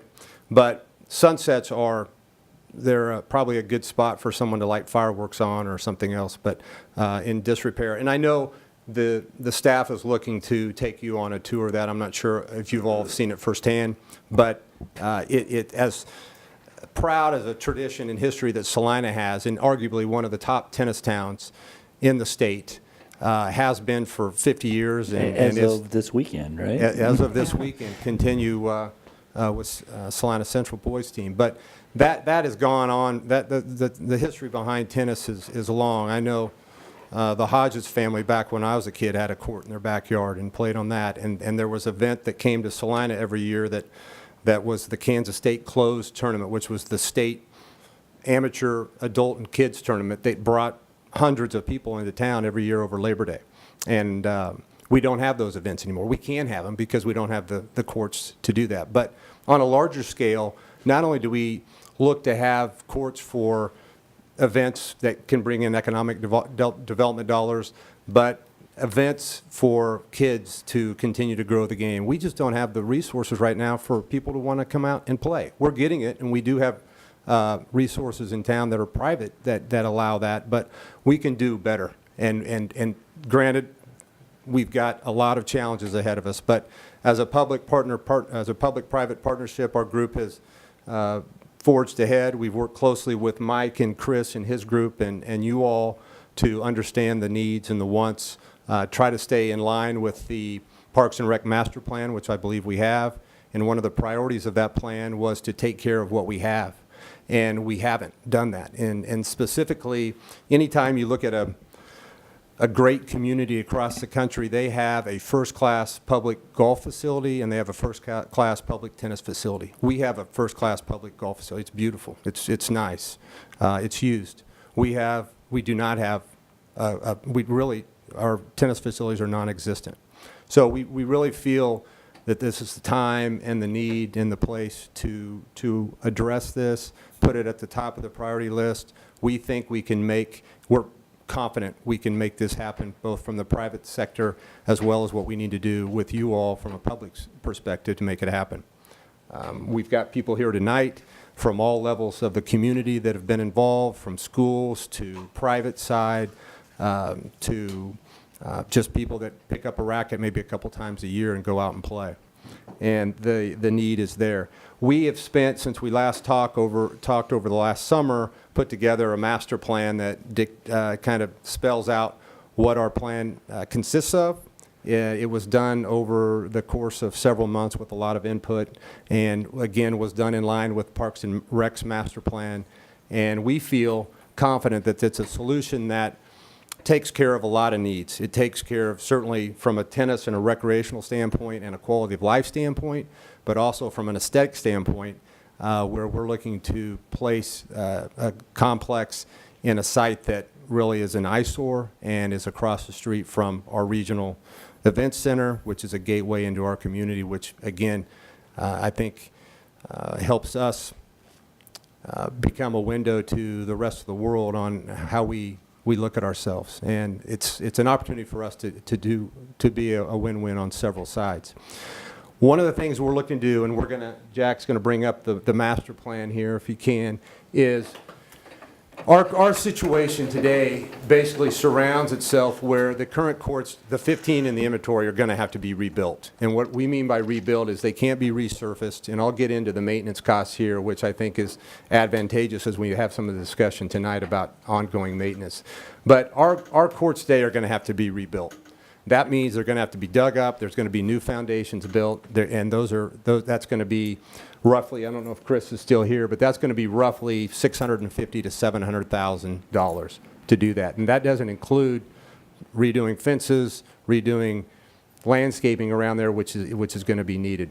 So our vision and our plan, there's two in this master plan. There's a 12 court and a 16 court. We feel a 16 court can really be used and effectively placed there, but in all circumstances, 12 courts will get us what we feel can be needed, both from a competitive standpoint and from a programming and recreational standpoint.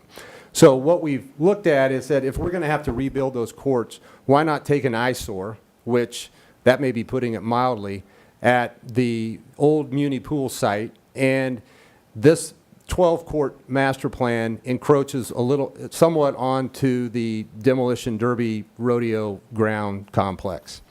And so you've got existing parking from the Bicentennial Center, from the street bordering that facility. You've really taken care of a lot of expenses that are already in place that you don't have to incur here. The total price tag on just the courts alone are under $2 million. And I know when Mike and others were up here presenting that we had a price tag, or there was $3 million and we would split that half and half. I would make it clear that the courts alone, the master plan has shown that that's under $2 million. That does not include the old Muni Pool building, which we feel is an asset and can be revitalized, repurposed. And in our community, we use that a lot on how we can repurpose existing structures, buildings, entities. That building, we've been told by architects and engineers, is very sound, has good bones to it, and would fit in nicely. Would we need all of it? Maybe not, but we could partition part of that out or utilize it in some fashion. And estimates have come in that could be done for less than maybe $300,000 to $400,000. So as you add that incrementally on, that's where you kind of get to the $3 million mark, but we feel that can be even less than that. So the way we look at it is $700,000 to go in and roughly rebuild what we have, or the city's portion, roughly $1.5 million, which is, again, you're looking at $670,000 incrementally and charge it above that. With the private side of it, looks a lot more palatable to that approach. And then you get that, and you're going to have to eventually do something with the old Muni Pool site and the rodeo grounds. I know there's been discussions with that on alternative sites, whether it's through Bi-Center or wherever, but that site gets used maybe 2 or 3, 4 nights a year, and that's it. This can be effectively used year-round. You could make an argument through December through February, maybe not, but there's days we all know that you can go out and play. And tournaments can be subsequently programmed throughout the year. Programming today, I know Genesis does a nice job of fulfilling that role with Parks and Rec, and there's so much more programming that can be done there as well with critical mass. And the key on this is critical mass. And anytime you look at a tennis facility, and we've done our homework, is you've got to have critical mass for both tournaments, recreation, and programming. And what that allows you to do is it prevents having pods throughout the city that USTA, Kansas State High School Athletic Association, other events won't touch that because they can't have the programming there. And so with critical mass, you gain the opportunity to have lessons, clinics, social aspects of it, and without that, it becomes fragmented, and you lose some of that essence that really builds a tennis community up. And I think that's what we lack somewhat, and this provides. The 12 courts, is that a magic number? Not really, but to some extent, you look at, that's the number that we've been told. We understand that high school state tournaments, Missouri Valley, which is a section of the United States Tennis Association, can hold effective tournaments. Our location provides us a premier site to hold tournaments because between Topeka and Denver, there's no site like this. Wichita has similar configurations, but we sit in a really nice area to do that, and that's an advantage that we have. And I don't need this quite yet, Jack, but we have a fly through here that we'll show you in a bit. But the vision we really feel fits in nicely to, again, the master plan of what Salina has, the history and tradition of Salina tennis. But it goes beyond that. I can speak from experience. When I was in high school and college, I helped run the Parks and Rec Department tennis program. And we brought in kids from every corner of the city. And a lot of kids that maybe barriers of entry prevented them to coming, and we made it happen. And kids came in, and today I get kids that come up to me and say, you know, Clark, I remember you giving me lessons back and it's been many moons ago, that, you know, they may not play a whole lot, but they'll go out with their families and hit. And that's what we want to provide. We want to provide a venue for any and all people in Salina, and I think you can accomplish that by having this site at this location right now. And I think the opportunity is there. We are firmly confident that we can do this with your help, and there's a lot of questions, and you guys, it's not an easy job, and you've got everybody lining up, but we feel that this is something that deserves a top priority, and be willing to answer any questions you may have. What role is Genesis playing in this? Well, I might defer to Mike on that. Today, they provide programming for the Parks and Rec, meaning they provide lessons for juniors, and I think to some extent adults at a grassroots level. And I don't know what that agreement looks like. We have an agreement with them just in terms of being a Parks and Rec programming provider. So as part of our Parks and Rec guide that we send out, if someone picks that up and says, I'd like my child to take tennis lessons, they can sign up for that through Parks and Rec and have a predetermined arrangement that we have with Genesis. With respect to this project, it's probably a little bit early to say their role potentially would be possibly as a donor, and I have no reason to say that they've even contemplated that, or continuing to work with us in terms of providing programming at this facility. But I don't know that Genesis has been in this conversation very much at all. This is more just another public-private partnership to try to fund the facility to add to our system. I would tell you that Clark and Tom have been great to work with. They've been incredibly patient as we tried to pick our way through this bigger picture.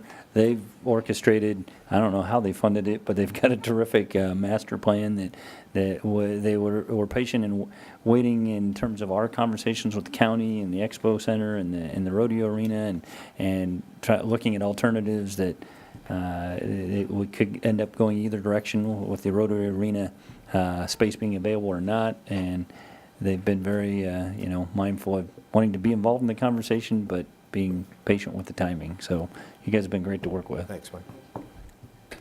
From a tournament perspective, is spectator seating, or There is any will be, state? yeah. But no stadium, I mean, Yeah, there won't be per se a stadium court, but there'll be a venue here that we, by design, tried to, as you come in that main entryway, that they'll have a little bit larger area, that you would have a finals or you would have a main event there, that you could have plenty of seating.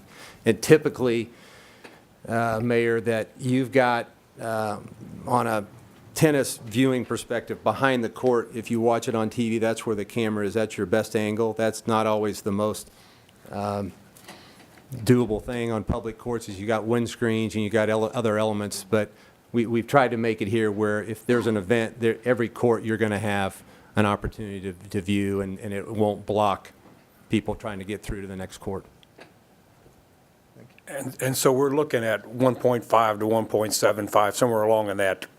Yeah, As a I would really say less than 1.5 on the city's half. Okay. That's probably So more my number than I it is guess theirs. I guess my just- next question is, if we go with a concept like this, what are we talking about all the courts that we've got in town to remove those courts on the, what's the price on removing all of those courts and all the Right. fencing and all the concrete and all the, Yep. I mean- I think, and before we put a number to that, you have a policy decision to make, and that came up in some of your prior conversations about, do we completely centralize our tennis offerings, or do we dial back some of those facilities but leave courts in the neighborhoods? And the answer to that then impacts the number that you're asking for. But I mean, it's a great concept. I mean, we need it. We need to do something. But I mean, we also need to look at it, if we're going to go this concept here, is what are we going to do with all those neighborhood courts that we got? And what kind of expense are we looking at when we go in to tear those out? I'll address real quick, Mike, Go ahead. on that. We've been in discussion with USD 305, and they've been a great partner in this process too. And the dialogue is continuing on specifically what are their wants and needs, because they use a lot of the public courts today. Mainly, they all do, with the exception of Central. So we've got to look at how that arrangement can work, both for them and for this project and for the city as a whole. And so, again, they've been terrific. There's still some there's discussion that needs to be had on what their exact involvement is going to be and then what their needs are going to be towards this project. I will say, too, on the usage, if we go to a kind of a condensed version of keeping maybe some of those courts or not, there's been mention of pickleball and other types of venues that may be needed. They could possibly be converted, and those don't need to be maybe a specific dimension, or not, I shouldn't say dimension, but a certain quality, but maybe could be used. You can get 2 pickleballs on 1 tennis court, roughly, on the line. So that's been discussed as well. The park, the Oakdale location, you can make an argument that that could be used for the River Festival or other types of uses in that regard.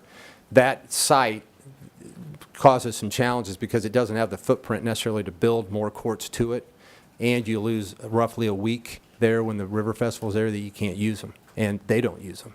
But while I'm on that kind of discussion, one of the things that we talked about, this project really addresses the maintenance issue, is when you've got centralization, you reduce some of your maintenance costs. It costs more to go out and do pods of courts and resurface. And typically, you've got to resurface a court every 10 years, maybe longer, depending on usage. But if you take care of them, and Central's a prime example of what they've done it right, is you lock them. You don't have it open and people are bicycling and skateboarding and lighting fireworks and walking their dog, and that tears up a court. And you've got to really take care of that, and I think you can do it without, that's up to the city charging an arm and a leg. You want it to be accessible to everybody, but you've got to be able to maintain that, and I think the more you do, the less long-term maintenance you have. I would add, I don't think there's any disagreement on the part of staff that the description of the condition of the facilities and the need for maintenance, and so part of that discussion becomes the number that you're asking about, as well as the number of courts.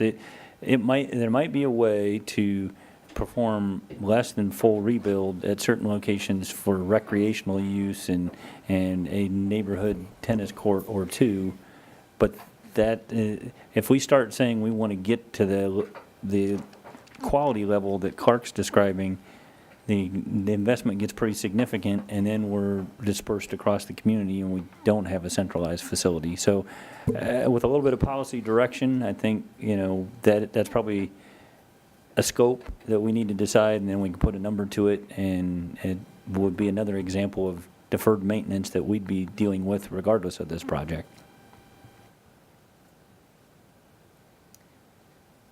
Any other? Do you have an estimate on annual maintenance costs? Yeah, you're looking at, I don't necessarily annual, but if you resurfaced a court, 1 court is roughly at $5,000, and you'd need to do that about every 10 years, again, depending on the usage. So that puts you at $60,000 to $72,000 there every, that nets, you've got nets, if you take them down during the winter and store them and put them back in March or whatever, that saves you some costs. But other than the court, which is basically a road, you do the road and the lines, everything else is you take care of. Now, that doesn't account for what kind of cost you would have in the restroom / locker room facility, but I think that can be figured out. But that's roughly what you're looking at. One thing on the post-tension concrete, you see, Microphone. okay, the post-tension concrete. Could you give the clerk your name? Oh, too? I'm Tom Perrin, Perrin, spell it right. Post-tension concrete lasts a long, long time. It's a special concrete. You know how long the Central courts have been there. The country club courts are made of that. Basically, it's thick and it's made not to crack, to be non-technical about it. And the lifespan of post-tension concrete, Chris, would you say, is Chris still? Chris! 15, 20 years? Probably taking care of 20, 25 years. 20, 25 years on the concrete. So that's a very long lifespan in terms of the concrete. And then the paint job essentially needs to be done more often, but the concrete itself is very long lasting. Who owns the Central courts? We keep talking about those. Yeah, that's certainly a discussion point. That's something that we'd have to discuss with USD 305. I really, Commissioner, think that that's a long shot. I mean, that's something to be discussed. It's a USD 305 and a private partnership that created those, but certainly can be discussed. And they have, are those 6 or 8 courts? 8 courts. There's 8. Yeah, and they, I think, are budgeted to be resurfaced, I think, either this year or next year. So who has access to those? I guess just Coach for the Gall's there. record, I don't know if we got an answer to your question. Yeah, yeah.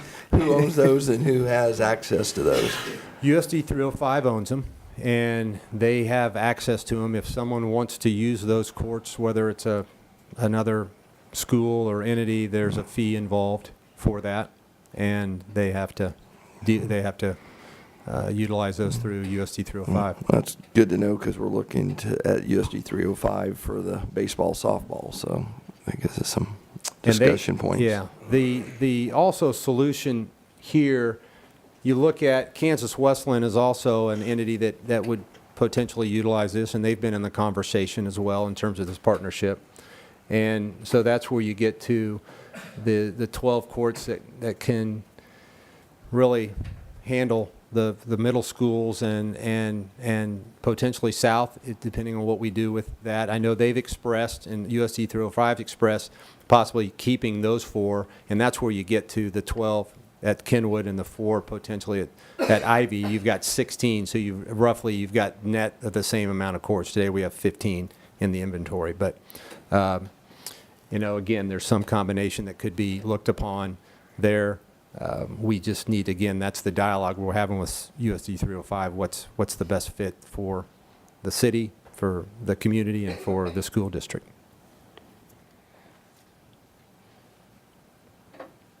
And I will say this while we're in this forum, that you'd be surprised, well, you may not be surprised, and we talked about it last summer, the level of participation at the school level is growing. This was from last year. South girls had 31 girls out for the team, Central girls 17, South boys 20, Central boys 20, Lakewood boys 25, Lakewood girls 25, South middle 25, South boys, South middle girls 25, and Westland has between 16 and 20 on men and women's teams. So those numbers, and the folks at Genesis will tell you as well that number is growing. Adult competition, there's leagues. We could have more because we're somewhat limited on the facilities we have. So the potential, Salina has demonstrated over the years the support of tennis. This is certainly something that is a need and critical to be prioritized and addressed. I've got a quick question, if you don't mind, Sure. Clark. First of all, congratulations to Coach Gall, who coached my own boys, and always glad to see local success. I noticed when I was looking back at the original presentation for the study session, which Mr. Phelps was kind enough to share with me, originally we were looking at a facility that was between 14 and 16 courts, and now that's been scaled back to 12. And I'm just kind of curious about that. I mean, if we need 14 or 16, I guess my question is, why did we reduce from 16 Sure. to 12? Sure. And is it just to fit in the footprint of that area? Yeah, no. So what we looked at from last summer to now was what is the need? How is USD 305 going to play a role in this, and what is the exact mix? And when we looked at that, there were some unknowns about who was going to need what courts. And so we've looked at it from here. You looked at the 12 and 16 model. You can make an argument that we need 14 to 16 courts. I think with all the financial issues and all the other things that we're looking at, what's the bare minimum we can get by to provide a first-class facility? We don't want to cut corners. We don't want to say, yeah, we can do part of this and maybe do later. 12 can get us what we need. Could we justify doing 14? Absolutely. Or 16? Absolutely. You could make an argument to do that. This footprint allows us to put in 12 and make it cost effective for all parties and have the opportunity, if and when needed, to add more courts. but it doesn't take shortcuts, and we don't want to take shortcuts. It provides us with a facility that can provide quality restrooms, a locker room if someone wants to come after work and change and play, and a staging area for if a tournament is coming into play and you can meet inside. And so it has all the attributes and character to provide that. So hopefully that will address your question. But there were some unknowns at that time, and we looked at the time, 14 and 16 courts. And between our master plan session and other information that we gathered, 12 came out to be a product that we could build and sustain and provide programming and competitive events there. Thank you. I appreciate knowing that, because what I'd hate to see is if we truly need 14 to 16, I'd hate to see it be constricted by the rodeo facility that only is used a few times a year. My next question would be, and I think my only other question, is when we had the public-private partnership of the field house, for good or ill, that's the public-private partnership that I have experience with. Is this something that the tennis group would be willing to, and the other interested parties would be willing to enter into some kind of a development agreement that does specifically call out court replacement and, how a sinking fund is going to be developed so that we can, maintain the nets that need to be maintained and plan for the resurfacing that is going to need to happen in 10 or 15 years? Sure, I think we'd be open to that. I think when you look at the history of tennis in Salina, there's always been a group collectively that's but there really hasn't been a formal organized tennis alliance, if you will. And I know our groups talked about that and how we've essentially become consultants or advocates for that. And so certainly we'd be open to something in that nature to see what would work best. I think it's nice to have everybody's expectations known up front. Because, it's wonderful to be able to do things with a handshake, but sometimes it's also nice to have things a little bit more codified, if you will. Sure. And I think that is excellent point, because you don't want to enter into agreement where it's a handshake and then all of a sudden the tennis courts become outdoor volleyball courts or someone saying, whoa, wait, well, that wasn't part of the equation. And there's all sorts of things that you want to make sure that the intent is there and it's managed in a way that makes sense, that asset is being maintained and it's a good investment. And just one thing I would like to say really briefly is that, to me, these projects are economic development projects. These are not parks projects.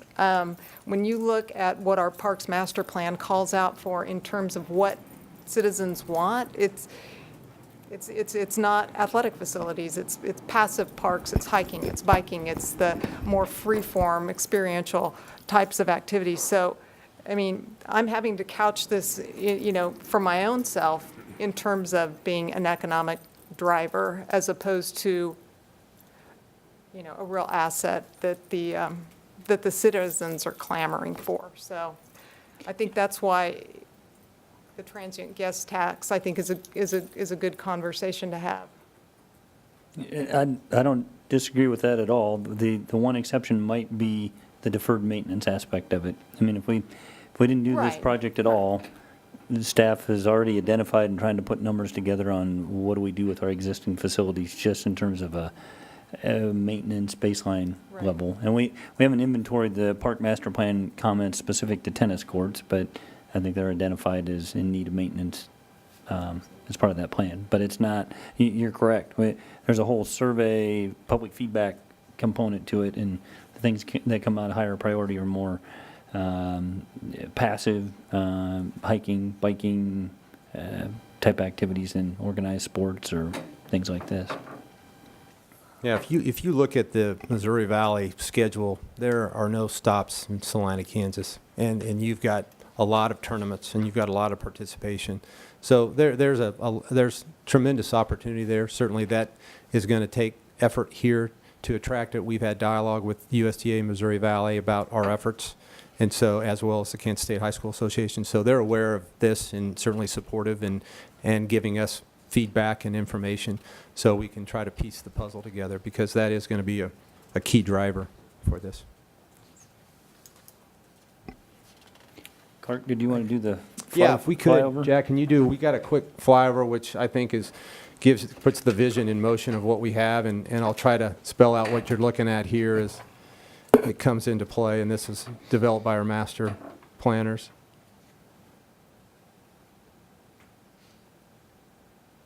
Jack, I wish we had like really dramatic music to this, but. Can I help out with sure. this? Yes. This is, you're walking across the street from the Bicentennial Center. Right, yeah. From the Bicentennial. Bicentennial Center's right to your left there as you're And coming you'll- forward. You'll see it. This is like the entrance. You cross the street from the Bicentennial Center parking lot, and you enter into this is as if you're entering into the facility. And you'll see the pool, the old Muni pool building right there. And gives you a little bit more flavor of what's happening here. And the building, that's the building as it currently appears. I think it would have a different appearance, but we don't really know what the use of that building is going to be, so we didn't really take any liberties with the appearance of the building other than laying it in to the presentation. This particular one is the 16 court model, but it gives you an idea of kind of the layout and what it would look. And the other thing that is really advantageous to the site, not only the key components that I've already discussed, but from a wind perspective, you've got just to the north of there the river and trees, so you've got a natural wind block there, and then to the south you've got the Bicentennial Center, and then to some extent the river that comes around that side. So you've already got natural windbreak, which is good. I know some others had asked, are there any other sites that would be advantageous? And not really. I mean, you could get some sites that maybe don't have that break, and you're basically in a wind tunnel. But this is advantageous, and it again provides a great gateway into our downtown that we just invested several millions of dollars in. So it's a good fit, and this kind of gives you a little better feel for what it would look like. I was going to ask about fencing, but I think I saw it. It's a real thin Yeah. netting type. Yep. And if you look closely, you can maybe see Mike Hoppick there hitting an overhead. So that kind of sums it up, and it'd be a beautiful asset. It's something that fits into the history and tradition of Salina, and we just feel it'd be a great opportunity to repurpose a site that it is an eyesore and provides a need to the community. It is pretty. I don't know whether we should clap for the movie or what, but, yeah. Again, appreciate the opportunity to Thank you discuss this. for coming Thanks. Is there someone else who wants to speak to us? We've got the time. Couple quick questions. Yes, sir. Okay. Jason Beat, Salina Journal. So, when you were going through the identified projects upcoming with the emergency communication system, you said the lifespan of that was going to be 15 years, is that correct? Yes, that's my understanding. That's a lot of money to spend for 15 years. Well, and it doesn't mean that at the end of 15 years, you completely start over. But the consultants have indicated, just in terms of technology and equipment, that between just kind of an ongoing annual maintenance number that they've factored in, that they suggested that's the useful life of that project. So it includes 4 towers spread throughout the county and background communication system, software, the radio systems for all the different public safety entities that have to have radios on their hips and in their vehicles, and then ongoing annual maintenance. So yeah, I wouldn't argue it's a big number. And then my second and final question is, you talked about different types of taxes that the city can levy, and you talked about sales taxes and property taxes. Is the city allowed to levy income taxes, or is that not within its abilities? It's not within our current authority. I think maybe Kansas City, Kansas, and Wyandotte County may have some special legislation, but I may be thinking of Kansas City, Missouri as well, but not that I'm aware of. Okay, thank you.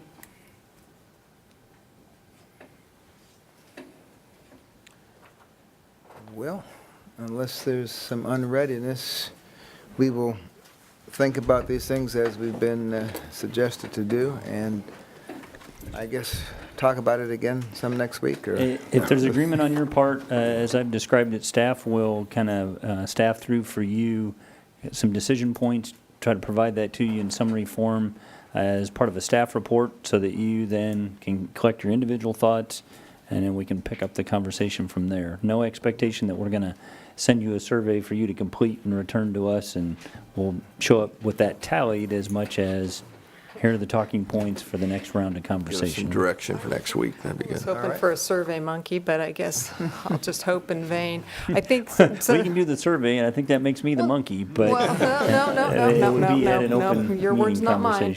conversation.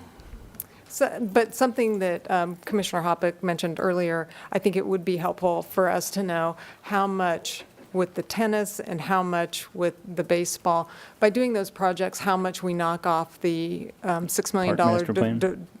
deferred maintenance, and then also what would be our costs incurred, as Commissioner Hay mentioned, for deaccessioning the existing tennis courts and/or repurposing them for another use. Sure. And another thing that kind of came out in the conversation is ongoing maintenance, sinking fund.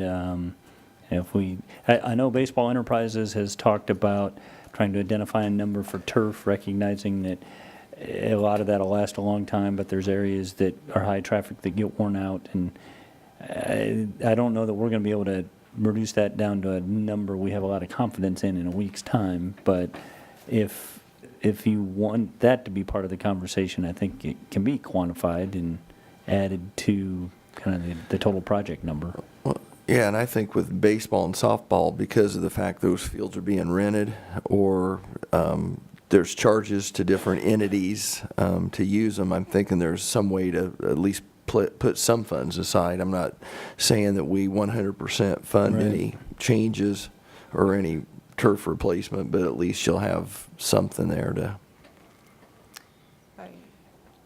Yeah, so from a fee So I don't know standpoint- what that number looks like, but.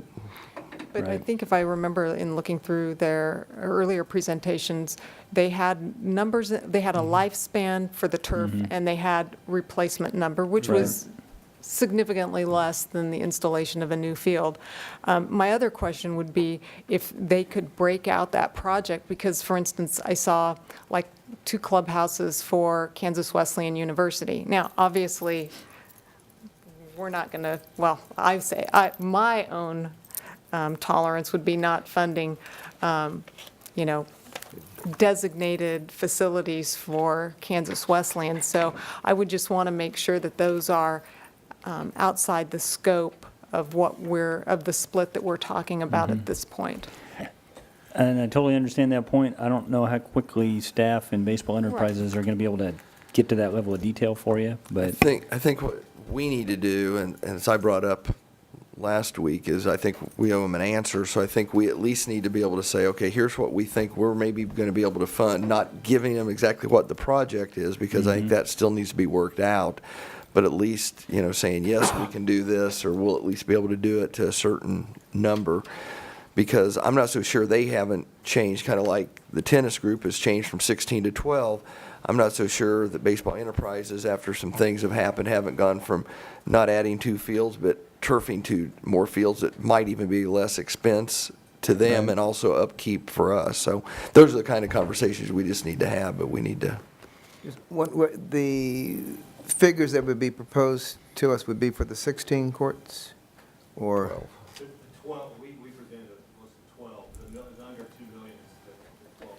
I'm sorry, I forgot to bring you up to the microphone. The 12 would be the under 2 million. If we went to 16, it would be in the 2.4 range, and that doesn't count the building, which we didn't get into because the use for that building has not been completely designated beyond the tennis part. Because the way I look at it, the more courts you have, the cheaper each court gets, because you don't have to reproduce the parking lot, the concession stand, and all the other stuff. So, I mean, if I'm going to build something for 20 years, I just assume put the There are put the extra absolutely floor in now. Yeah. economies of scale, and in terms of economic impact and the events that we would be able to attract, more is better. Yeah, I mean, you're going to get some economies of scale. And again, it depends on your layout and how you position those courts. I mean, you could have, there's a lot of configurations, and that goes into the cost. The 12 versus 16, I think there's still, like I said, dialogue with USD 305, which will impact that number. And, you know, if they come back and say, you know what, we don't need South courts or Ivy's courts, or we need to and we're willing to partner in something, then, you know, that changes the discussion a little bit. But in order to meet what we feel are all the needs of the community, this is a configuration that can work and get us to the point where we feel, again, taking on the economic development factors, the recreational factors, the site factors, all those things come into play. That can get us to where we need. But there could, I mean, you can, like I said, you can make an argument that 16 courts could be needed, or 14 courts. Does South High School have its own courts other than what's it? No, the only school in town, Central, has courts on site. Other than that, all schools utilize public courts. Just that Jerry Abbey happens to be next door to Yeah. South. Yeah. Okay. And you know, most people sometimes refer to them, and I do too, as South's courts, but they're Ivy, they're public courts, they're city courts. So.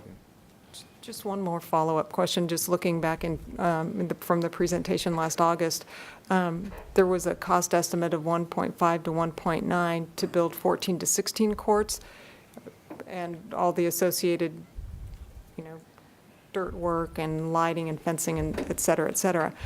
So now, what are we looking at now for the 12?